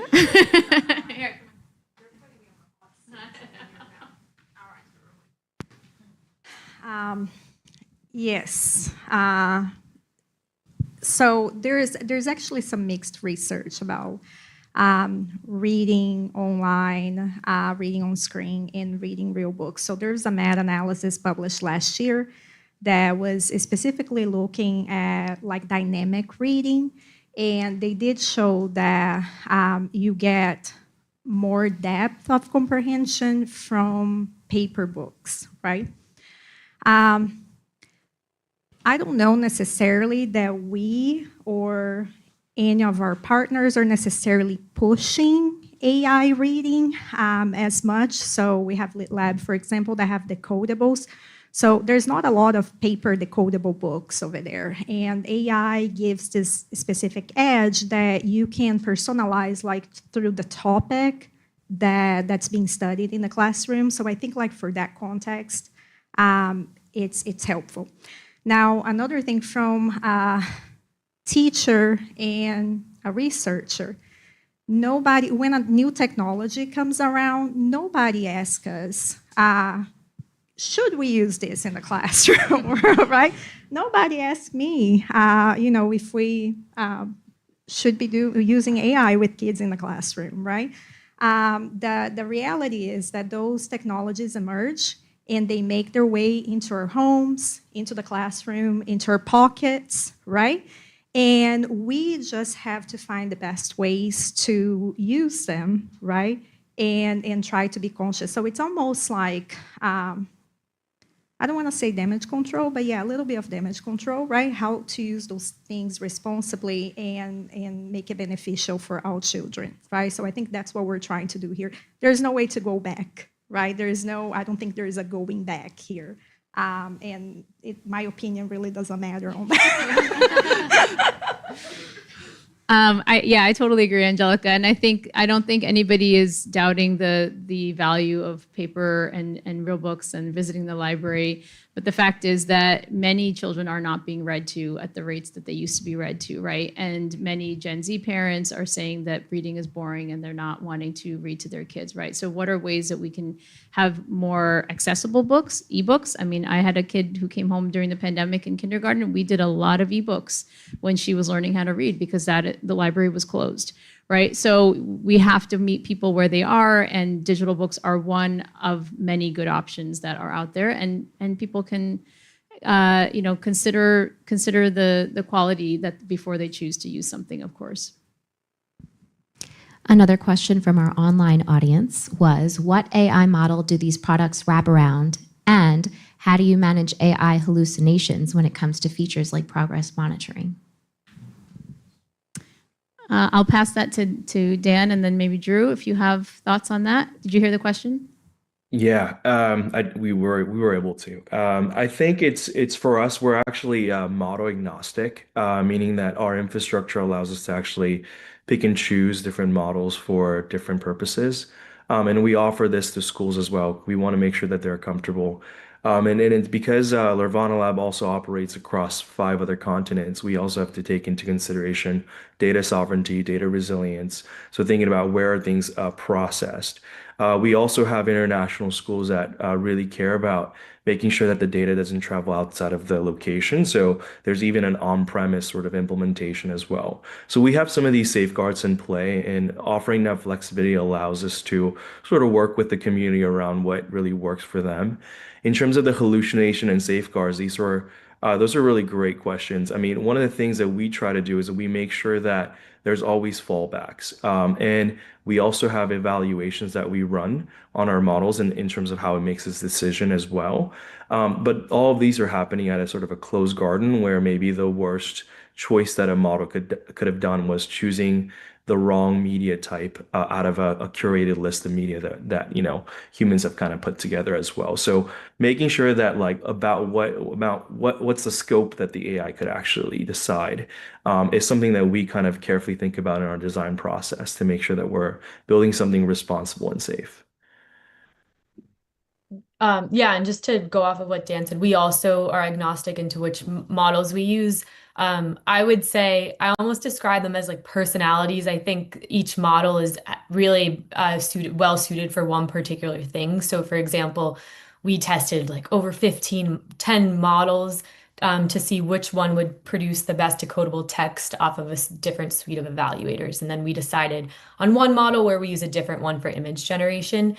As in terms of hallucinations, specifically in terms of progress monitoring, shout out to Jess, one of our engineers. I believe she's actually in person in the audience today. She has been working really hard recently on creating a suite of evaluators in order to determine whether or not that AI accuracy is high quality. And then we'll flag to teachers like, hey, we believe that this might be medium quality, and then we'll exclude anything that might be like lower quality. So that's something that we've been actively working on, continue to work on, and some really great engineers who are doing so. Any questions from our in-person audience?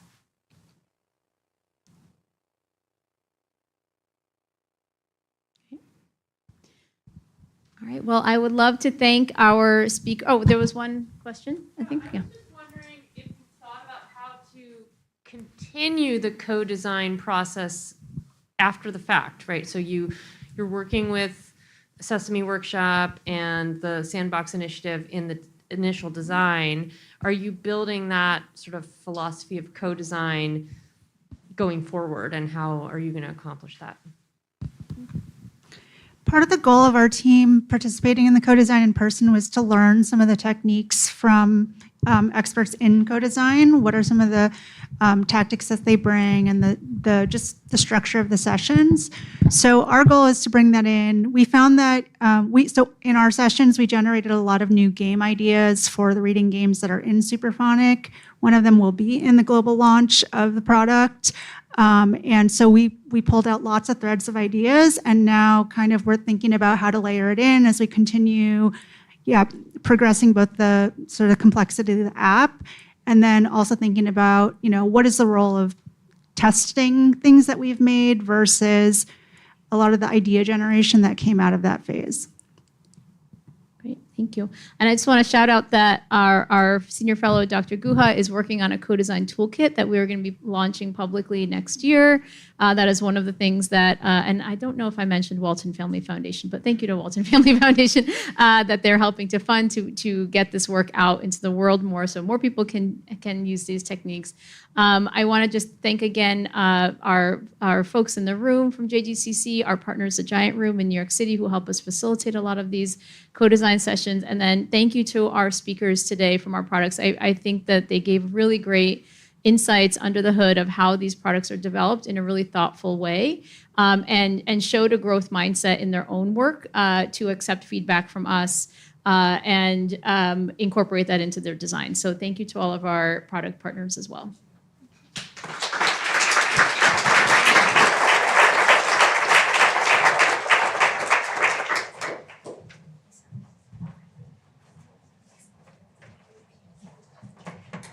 Thank you so much to Meda and team. We're going to do a quick set change here because our last panel is coming up, and I'll be bringing everyone onto the stage with me. You get to help us unpack all this and understand it. There's exciting things going on, and there's really unsettling things going on in our world. And we now have a panel of some policy experts who also deeply understand children and students and families. So I will go over here.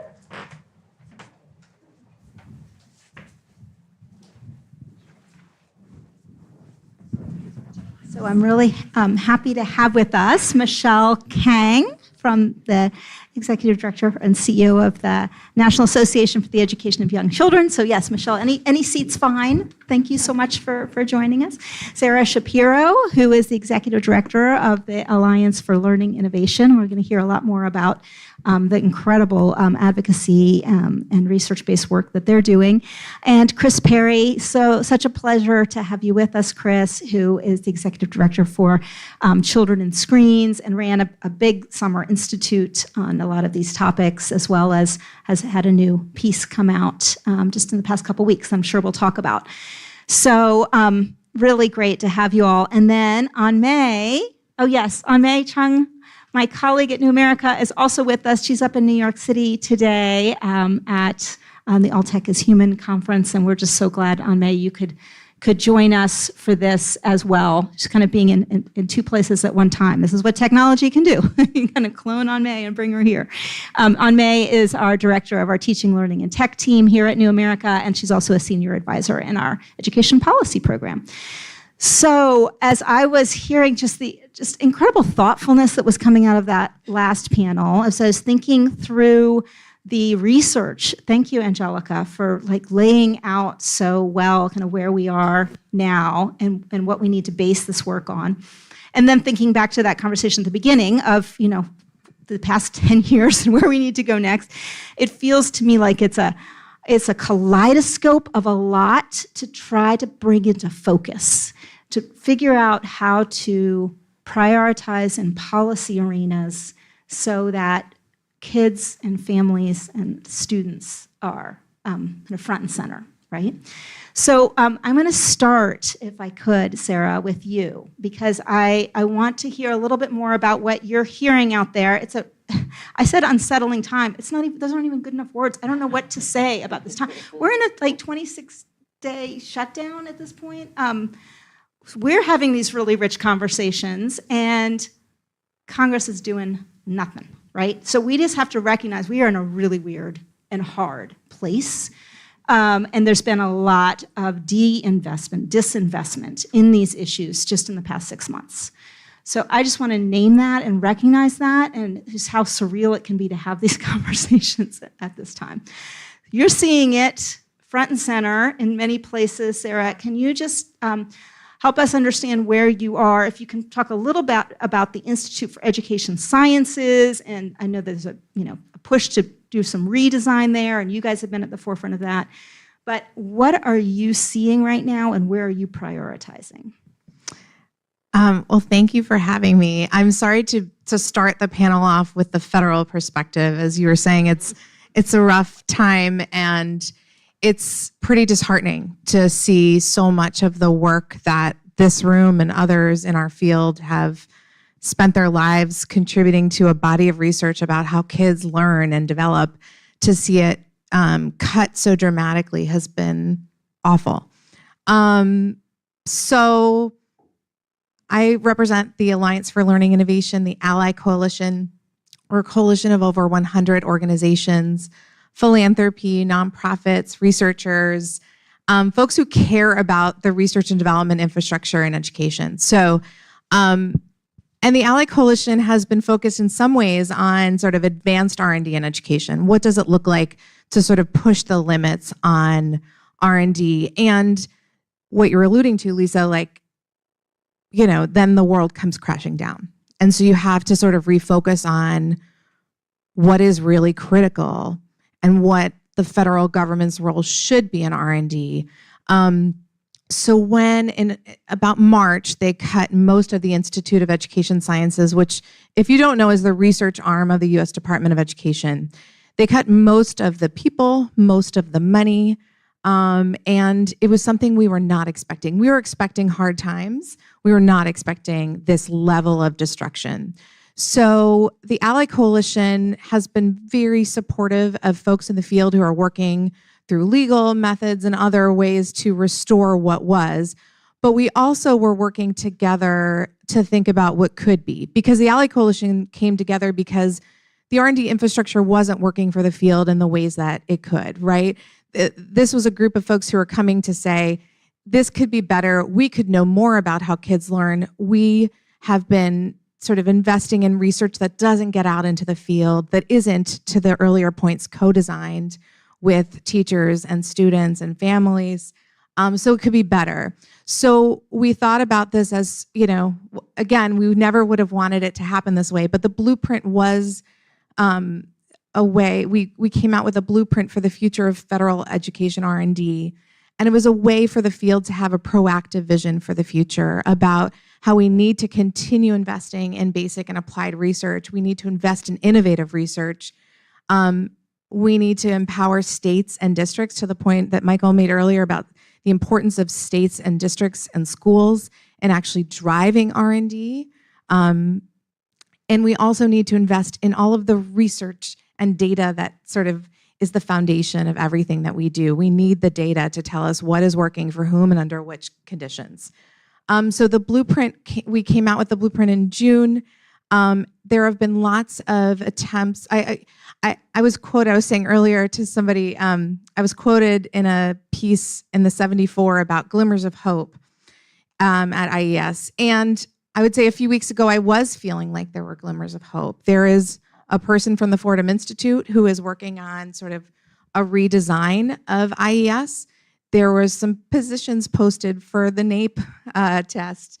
And so I was seeing some glimmers of hope, and this blueprint was getting a very receptive audience with the administration, with Congress. So we were seeing some attempts, I think, to think about what does it look like to rebuild. I think sort of in the context setting of all of this, and to connect it to the other panels today, we just simply do not have enough R&D to tell us what is working for kids. We don't have enough R&D on AI technologies. The sandbox and other, attempts to do this are really important, and we need more of it, and the federal government should be funding it. So, and I will say one more, there are two examples, or one, I guess I'll give one example. There's something called the AI Institutes in Exceptional Education, and it's something that the NSF and the Department of Ed fund together.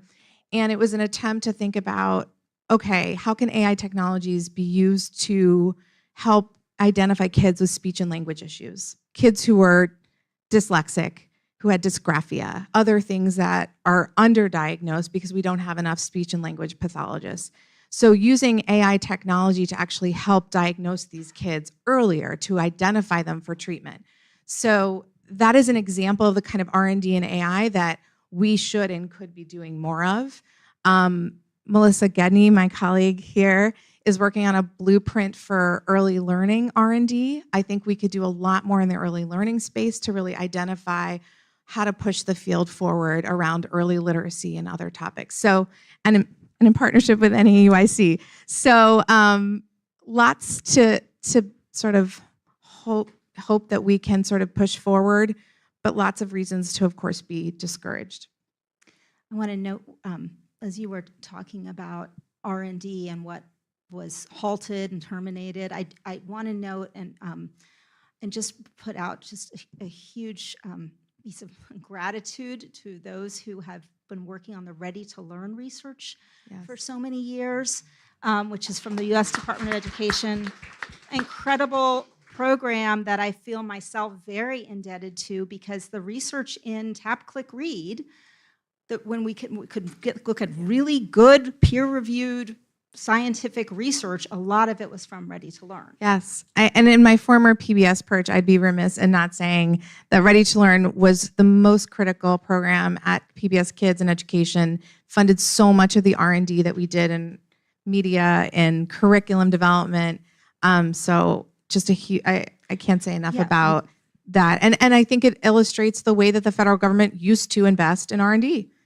Ready to Learn was the original R&D in kids media. It should be doing more of it.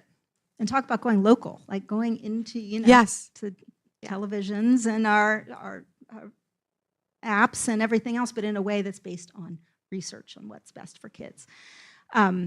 So with that in mind, we'll come back to you, Sarah, on some of that. But you mentioned AI and the need for more research on AI. And I want to turn to, on May, I'm seeing over there, yes, on the screen, because in the teaching, learning, and tech work on May, and teams have been looking at, obviously there's the executive order around AI literacy. There's work that's coming out of the US Department of Education, the pieces of it that are left, to focus on AI literacy. And so I wanted to just give you an opportunity on May to talk about what you're seeing in that space and where there may be some places for opportunity for better research and for engaging with the teachers and students in ways that are more helpful. Well, it sounds like you have a great audience there and great panelists too. So I'm grateful to be a part of this, even if virtually. I wanted to share that, and that others may be hearing this too as well, but I've been hearing the phrase firefighters and architects to describe what we need to be doing in this moment in particular. And so Jeffrey Canada, who many of you may know is one of the founders is the founder of Harlem's Children's Zone. He may have actually been one of the first people to use this term, and back in 2020 during COVID, when he was describing the difference between crisis responders and systems builder.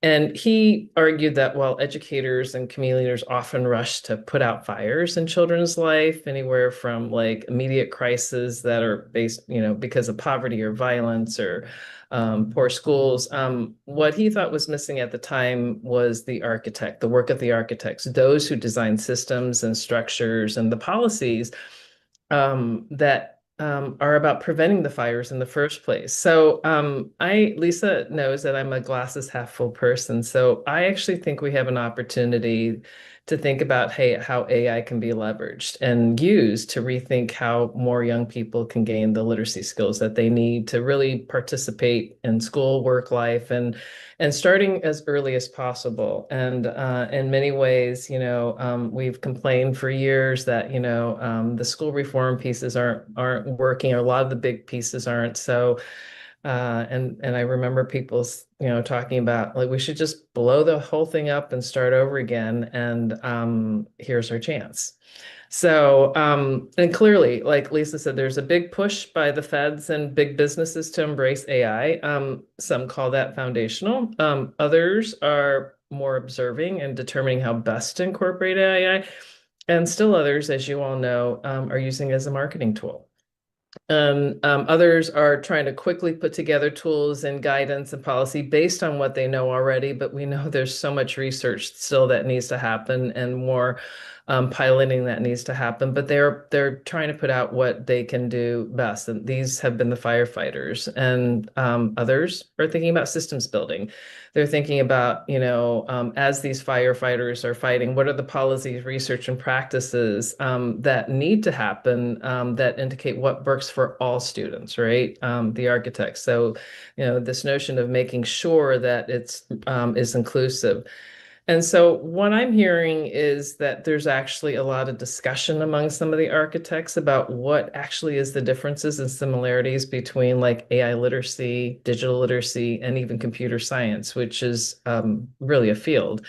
And in a paper that we're going to release sometime in the next month, what is emerging through a lot of the research and interviews that we're doing is that digital literacy, just like reading, writing, and math, are foundational. It is the fourth R, and that AI literacy is starting to emerge as the connecting tool that actually can strengthen these foundational literacies, and not in and of itself like the only thing that should be focused on. So if we do this right, AI literacy, it shouldn't stand apart from the other literacies. It should actually connect them. So, for example, when a student learns to ask questions about how an AI system or LLM makes, recommendations, et cetera, that's critical thinking and informational literacy. When you have an educator, whether in or out of school, use AI to scaffold writing instruction, that's literacy development supported by technology. When you have parents, right, learning how to navigate, like, data privacy, that's digital citizenship. So policies and fundings that focus narrowly on what is considered AI literacy, AI skills, I think they're missing the larger opportunity, is how to actually strengthen the foundational literacies that prepares learners to thrive. Like, how to strengthen the literacies that we all know need to be in place. So yes, the AI literacy push can be and could be a catalyst for a broader literacy movement. It's a different way to think about this, and it's a way that I think in our architect phase, it's a chance to think about how you use AI literacy that's grounded in equity and inclusion and human agency. Because if we don't do that, we know what will likely happen. And I hear in your notes there on May, it's about kind of seizing this moment and not ceding our stance on what's responsible, what's best for kids and families, right? It's making sure that we're very present in those conversations about AI. And I think this is us right now, right? And we have that opportunity, and we need to do that. The conference I'm at, that's all it's about, Well, and you're also noting what teachers need. So I'm going to turn it over to you, Michelle, to talk a bit more about teachers and our teaching workforce, including our teachers of our youngest children, because one of the things that we've kind of been circling around here in the conversations about literacy today, is that teachers need tools, need support, need space and time, need their own kind of literacies. Tell us a little bit about where you see the early education workforce, but just the teaching workforce generally in this space. Thank you, Lisa, and it's great to be here with all of you on this panel. We're a proud member of Allies. It's been an interesting process for us to be part of a coalition as we think about like how do we make sure that we're talking intentionally about research and development and the necessity to have good research to help inform what we want to see in programs and classrooms. I'm very happy to be here on behalf of nearly 50,000 educators who work with young learners in all kinds of settings, in homes and centers and schools. And fundamentally, I think that if I didn't name that one of the most needed elements for the early education workforce is appropriate recognition and compensation. So I think we have to just lay that down first, because if we don't talk about that, we're missing one of the biggest things. The people who are working with our youngest learners are not often recognized in our education system, especially those who are working with the youngest of learners. We need a system that recognizes that the work that they do as professionals needs to be supported and recognized, in a system that often does not recognize the importance of the work that they do. And then I think outside of that, it is some of the things that's already been named, as we've talked about today, which is, educators, of course, are always thinking about what they can do to help support the developmentally appropriate learning of young children. They're doing it alongside families who are operating in very different contexts. And our North Star is developmentally appropriate practice. How do we have a joyful, strengths-based approach of learning for young children that recognizes the context in which they're coming from, the families that they are parts of, the communities that they are part of, and how do we cultivate that curiosity and joy of learning so that they can be joyful learners far beyond those early years. Educators are looking to facilitate that. They want to be partners with parents and caregivers as they do this work. They need support and resources. And when I look back at some of the earliest writings and guidance that we had at NAUIC when we first started grappling with what does technology mean in early learning environments, it was first and foremost that we don't lose sight of the fact that early learning is grounded in adults helping to facilitate the learning of young children, and that technology is a supplement. It's a tool to be able to help support that. So, as we continue to grapple with some of the newer technologies like AI, how do we continue to look back to it is a supplement, it is not a replacement. It is a tool to help educators support what we know is good for young children. And how do we continue to provide space and opportunities to learn? And I think that's one of the things that's hard as we think about the early learning workforce, but also just early education right now. It's a tough time. I don't want to go back to the gloom and doom. I'm generally an optimist, so I don't want to go back to the realities of what we're grappling with in today's environment. And some of it was present even before the last 30 days and even the last 9 months, in the last years. It's how do we provide enough space and resources, support for educators to be able to continue to do what they do best, but also give them tools to better understand the tools and resources that are now available. How do we make sure that, as was mentioned earlier, and might be talking about later, co-design, how do we continue to involve educators as we think about what is new and available, and equip them with the resources and tools to be able to help support what they do best. And NAOIC, it's been incredible to watch as an observer, but also often kind of inside going into those classrooms, going into this kindergarten or preschool areas to see what teachers really can do when given the great materials, great training, knowing that they're aiming high for all of their students, right? So I wanted to say thanks to what you've been able to kind of put out there on the table as a vision for all of our teachers and their students, their little ones. Chris, to come to you now, because you have seen policy from so many perspectives over these years, and you've been in many different kind of circles to be able to get things done and to get policy moving with young children and families in mind.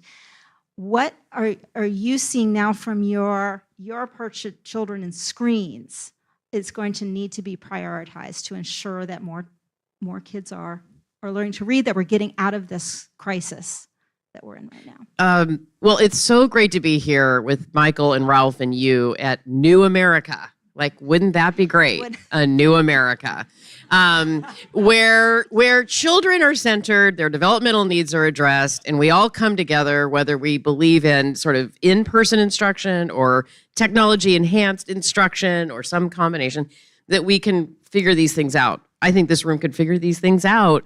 And there's so much research, so much data that has made the case for decades that high quality in-person instruction, particularly with low-income kids, the Head Start program, Heckman's return on investment, these are decades-old studies that have led to states like California, New Mexico, Oklahoma, doing universal pre-K or expanding paid family leave or looking at ways to enhance home visits for families that are at risk. I mean, there has just been so much action related to research. And I feel concerned as somebody who was just recently in the state of California working on these issues and using technology to solve problems around getting kids into classrooms where they needed to be. That's what we were using technology for, which felt like we knew we were 20 years behind. But when COVID came along, we started matching by zip code, who was where and how to get them to the center that was open. We started using technology to collect data to create a cradle to career data system that would help us track outcomes from children from their earliest years to high school exit to their future lives. Trying to build on this body of knowledge that's been created for so long. So we were using data and technology as fast as we could with the resources we were given, which we all know in government are woefully behind private industry. So now I want to talk about private industry for a minute. It's really frustrating to me to be here in a way and hearing and seeing the resources, the resource-fueled efforts that are going into children's media and ed tech at a moment when we have been shrinking the dollars spent to support individual families, whether it's through SNAP-WIC or something else, and teachers who have been in classrooms with kids all this time and need to be in the classroom with kids, because I think the case still hasn't really been made that screen time, just screen time, AI-driven or not, is that beneficial? So I'm going to be a little bit of a naysayer in the room. I think the jury's still out on that one. The research is pretty clear that it hasn't been beneficial for kids under 18 months and not that beneficial if you're even under 5. I know that's I know that's complicated. I know that. But I don't want to leap into, we'll worry about that later, which is sometimes how it feels when we say things like, well, it's here. You know, we're just going to have to live with it. Oh, it's here. We're just going to have to make the best of it. Well, schools and early childhood centers are closed environments that are often funded by taxpayer dollars. We have a lot to say about what's going on in those settings. We get to say what's high quality. We get to say how many minutes of screen time and where the child's data is going. And is it going to a privately funded, profit-oriented company that wants to collect their data and sell it later that day? Or was it really vetted? And was it really pedagogically sound? And did it really enhance the child's educational experience, which I believe is possible? I truly do. But we have to slow down. We have to think about developmentally aligned standards and think about kids getting protected. Because ultimately, that's our job. Like, we need to use the research to protect them and enhance their outcomes, not make it a incubator for AI companies to come in and test products that might hallucinate to then fix the hallucinations. I mean, that feels a little rushed to me. So is there a safer way to test products? Not on students in classrooms right now. I mean, is there? I have so many questions, Lisa. Yeah, I hear you. I've learned so much today, and I want to be a little bit of, I want to raise these hard questions because I think we need to work on them together. And I can see eyebrows are raising because it's frustrating to hear from somebody like me. But I've been at this a long time, and I think there's a way to do it that we can be proud of later, that does something to build on this wonderful tradition in the federal government and within the early childhood field and among all of you scholars, that's slightly more aspirational than this. So thank you, Chris. And I think, yes, we should definitely have a conversation more about that. I want to maybe respond with a co-design question then for all of us, and then for the room as well. And I'm sorry for those amazing people online that you won't be able to join us for drinks after, because it's going to be a lively conversation. But I will note that, and Maida and I, when we first kind of talked about this event, and we're like, it's just time to start, bringing these conversations back together so that we're not having fractured conversations in different places, so that we can test these different concepts out with those who are deep in developmental science research, deep in child development, but also are on the front lines of what is happening in our tech world, right? So how do we develop places, maybe there are conversations like this, there's sandboxes where there can be like some real, getting into the weeds of like what is actually working for kids, where it is slowing things down, right? But there's just not enough of that, right? This is this is a very small example, and how do we do it in a way that's recognizing that profit motive? And naming it and figuring that out. So I don't have an answer. I'm just putting all that out there that yes, we got to figure some of this out. That co-design piece is fascinating, I think, to so many of us. And Anmei has led some incredible work with hackathons that we've had here at New America and in other places where that co-design idea is at the heart. So I just want to take, and this will be very quick because we're running out of time, but each of you to talk a little bit about what that means to you. And then we'll have one final question, and then Michael and I are going to close us out. But Anmei, let me go to you if I can for this one. When you think about how co-design may be able to show up more in the way we develop both tools and policies for kids and families and readers. Yeah, so you alluded to some of that already. So thanks, Elise, for doing that. So some of the EdTech design labs that we've been doing at New America for the past really couple years are based on the premise that in order to use technology effectively and efficiently, that really basic design theory principles need to be incorporated. And what that means is, if everybody stops to think about it, right, is that it first means what's the problem? So you have to figure out what your problem is that you need to solve. Then you determine whether tech or AI in this case should be incorporated. And then you build with those who are actually going to use these tools. So it's the learners, the parents, and the educators have to be working alongside the researchers, developers, advocates, and experts in education and AI. And along with them needs to be the policymakers who need to be part of the process so that they understand from beginning to end, like what the roles are of everyone, so that they can actually align policies that allow for the evolution and growth of whatever problem it is that you're solving, and to be able to address the needs of, the diversity of students and educators, and ultimately support long-term sustainability and resilience of how these tools can work. So, we've been doing these for the past couple years, and I will say one of the things that has been interesting about this is that when you have students in the room designing with all these folks, like I actually think the adults in the room are much better behaved in the sense that they know they need to model this for collaboration among the folks. And it's been a great experiencing, like even for the researchers to understand, like, what developers are doing, and vice versa, for developers to understand why they're developing what they are. So ultimately, it leads to like products that are efficient, effective, and are based with folks who are designing it. So you get the buy-in from the beginning. I would say the other two things that people should think about when you're co-designing things is, and these are what I would call community-driven ecosystems. Like you have to build the ecosystems, and these design labs are for that purpose. But you can also take this opportunity to think about building open and trustworthy tools in the same way, as well as capacity building for educators. These are things that this current administration is interested in furthering. And so thinking about how to leverage those and doing this with the folks who are actually going to benefit from it. Yeah, thank you, Anmei. Let's go quickly, if you go down the line here. Sarah, on co-design, what are your thoughts?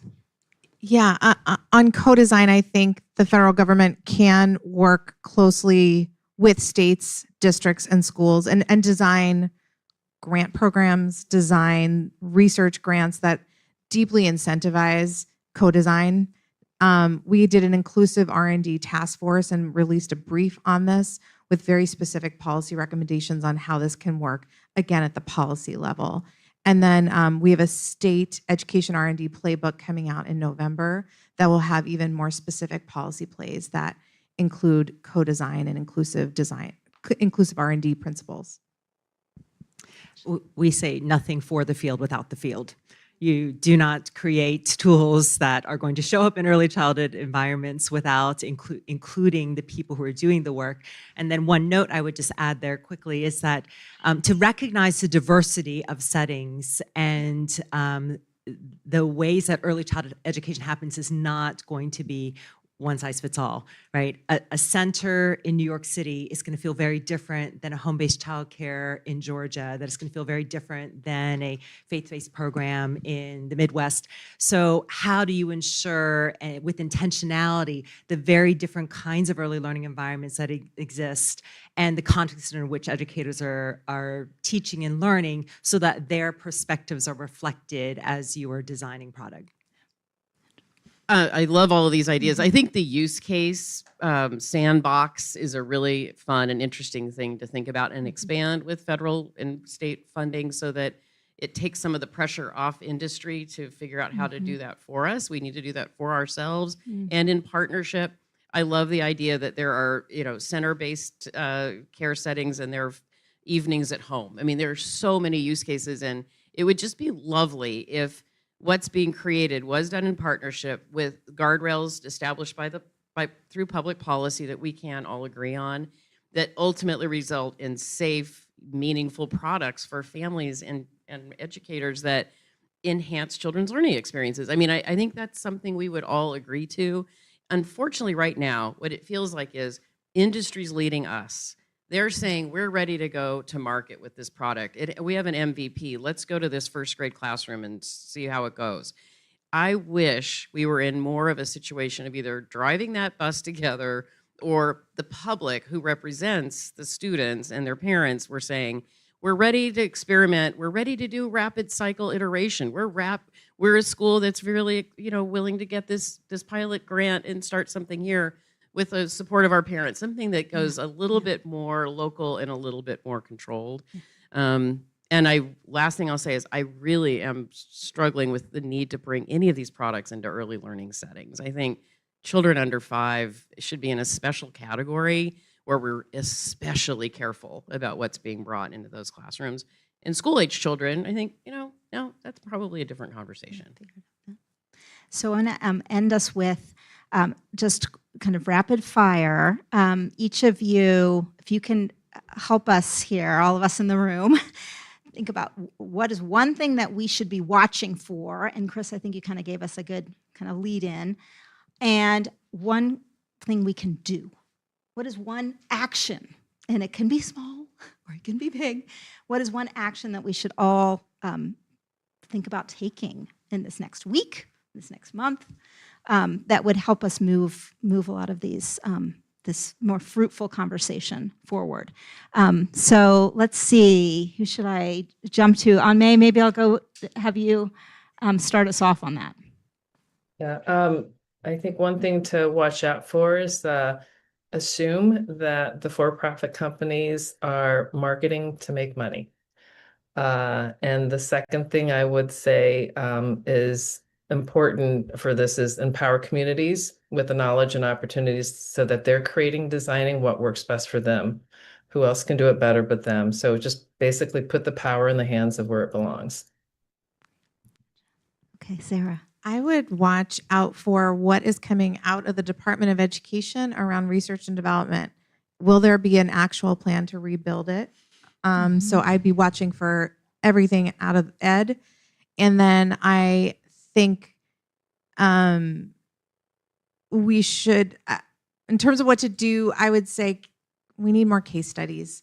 What does R&D in action look like? when it's done well, so that we, Ally and others, can be sharing it, amplifying it, communicating about the power of R&D in education? We should never lose sight of the human in all of this, right? All of this is going to be centered on the importance of relationships, and with all the things that are being brought up, especially around the growing challenges in mental health, the growing anxieties, the things that are not good. We can center it back on the human, the adults, the educators, the parents, the caregivers who are looking out for how we can support our youngest learners. I would say let's not lose sight of the human in any of this, and the importance of the human in all the conversations. And I'll just do a plug that we are about to update our position statement on technology and early childhood education. So it's an open call for people to participate. Give us your feedback. Help us understand how we can provide good guidance to the field, and continue to, again, support educators and the highest quality early learning experiences for young children. I think we're at a point where we're going to see policymakers step up rather quickly to implement regulation or some sort of controls over the way AI is already being deployed. What would be fascinating is if those of you involved in ed tech and AI led the way with ethical use of AI with our most vulnerable Americans. And finally, I think it would be really fun to think about forcing co-investment or investment in things that are not technology. We need balance. Like Michael said at the beginning, we need technology, but we also need more outdoor. We need more safe space. We need more places for adolescents and families to go that aren't tech-driven, so that there's more balance in everybody's life than maybe there is right now. Thank you all so much. I'm so thrilled to have you with us. So just help me in thanking our incredible panel.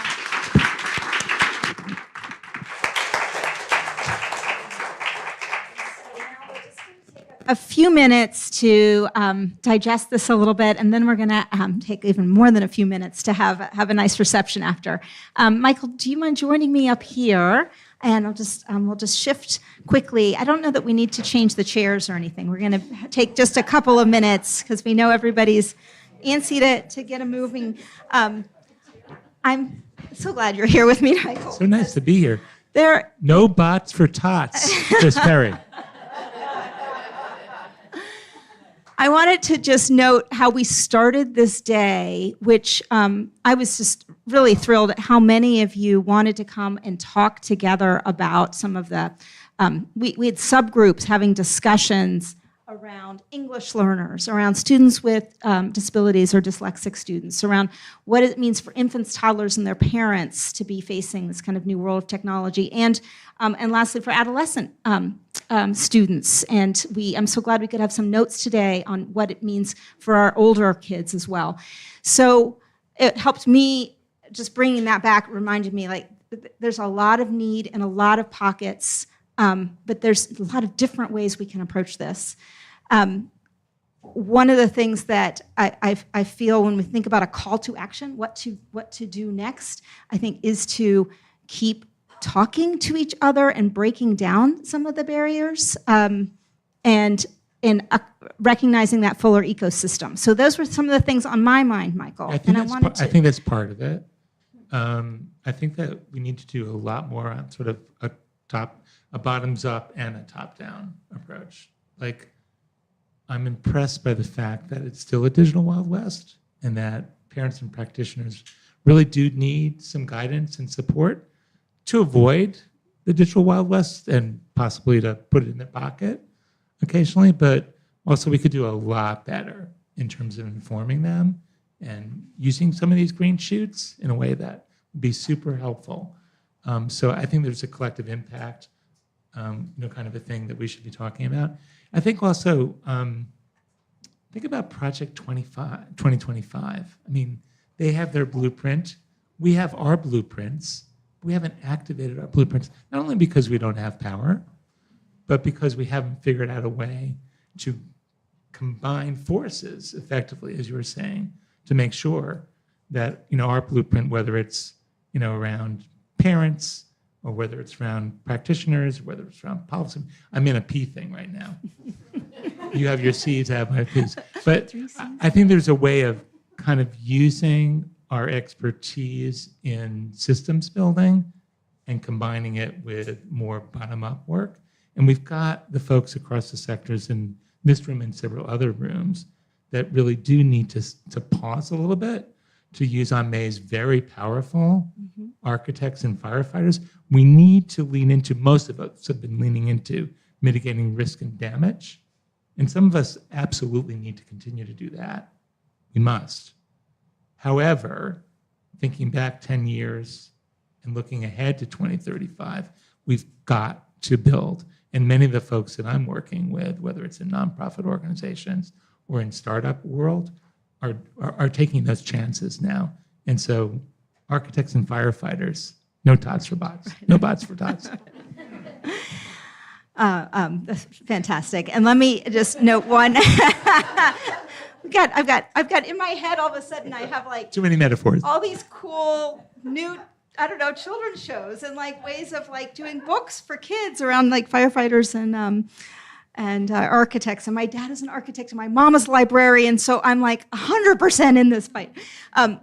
I was thinking that maybe just to close out, I was thinking back to when we first started working on the book. We opened it with what are today's kids going to be facing? So we were thinking, okay, your child who's 4 years old now, in 10 years they'll be 14, 5 more years they'll be graduated from college. Class of 2030. That's right. And we only like 5 years away from that class of 2030 now. This crisis that is so real, it just makes me incredibly sad inside that there are kids that today that there's not somebody there to help them figure out how to read, that they're stumbling along. There's the mental health issues that go along with all of that we're starting to become much more aware of. And that we have got to be there for these kids. We've just got to mobilize and get ourselves together so that they aren't lost in mindless technology. They are supported by an ecosystem of caregivers, adults, teachers, parents, libraries, their schools, good materials that just have to be around them, in every dimension. And we just we cannot give up. We have got to get ourselves back on the horse and say, this is what our kids need, because we are losing our global competitiveness, obviously, but more so, we're just losing the potential in all these incredible kids. Yeah, I agree. It is an urgent moment, and we also need to be planful in what we do here. I mean, if somebody can give $130 million to pay our troops, which is a worthy cause, but at the same time, be, supportive of an administration that's going to take food out of the mouth of babies, literally. We're just in a cockeyed, very, very difficult space. So I would just end by saying we need those folks who are policymakers at the state and local level, and we need philanthropy, and we need product designers especially, each of whom have the ability to scale things, to begin to put together new blueprints and new visions, because there ain't no way that our country is going down this hole without a fight. So this is fundamental to the future of our democracy. We are tapping and clicking and reading a lot more, tapping and clicking a lot more than we're reading in the last decade. Yeah. But looking ahead, again, I think that Anmei and Chris's challenge is to kind of sort out the wheat from the chaff, but have a new framework for mitigating risk and harm while building something new is an extremely important thing for us to take away from this convening. So thank you for inviting me. Thank you. Thanks to the Campaign for Grade Level Reading and Ralph. Huge thanks to the whole team at the Joan Gans Cooney Center for being with us on this, to the Walton Family Foundation for its incredible support, and to all of you for being here with us tonight. So thanks again. And thanks to Lisa Guernsey.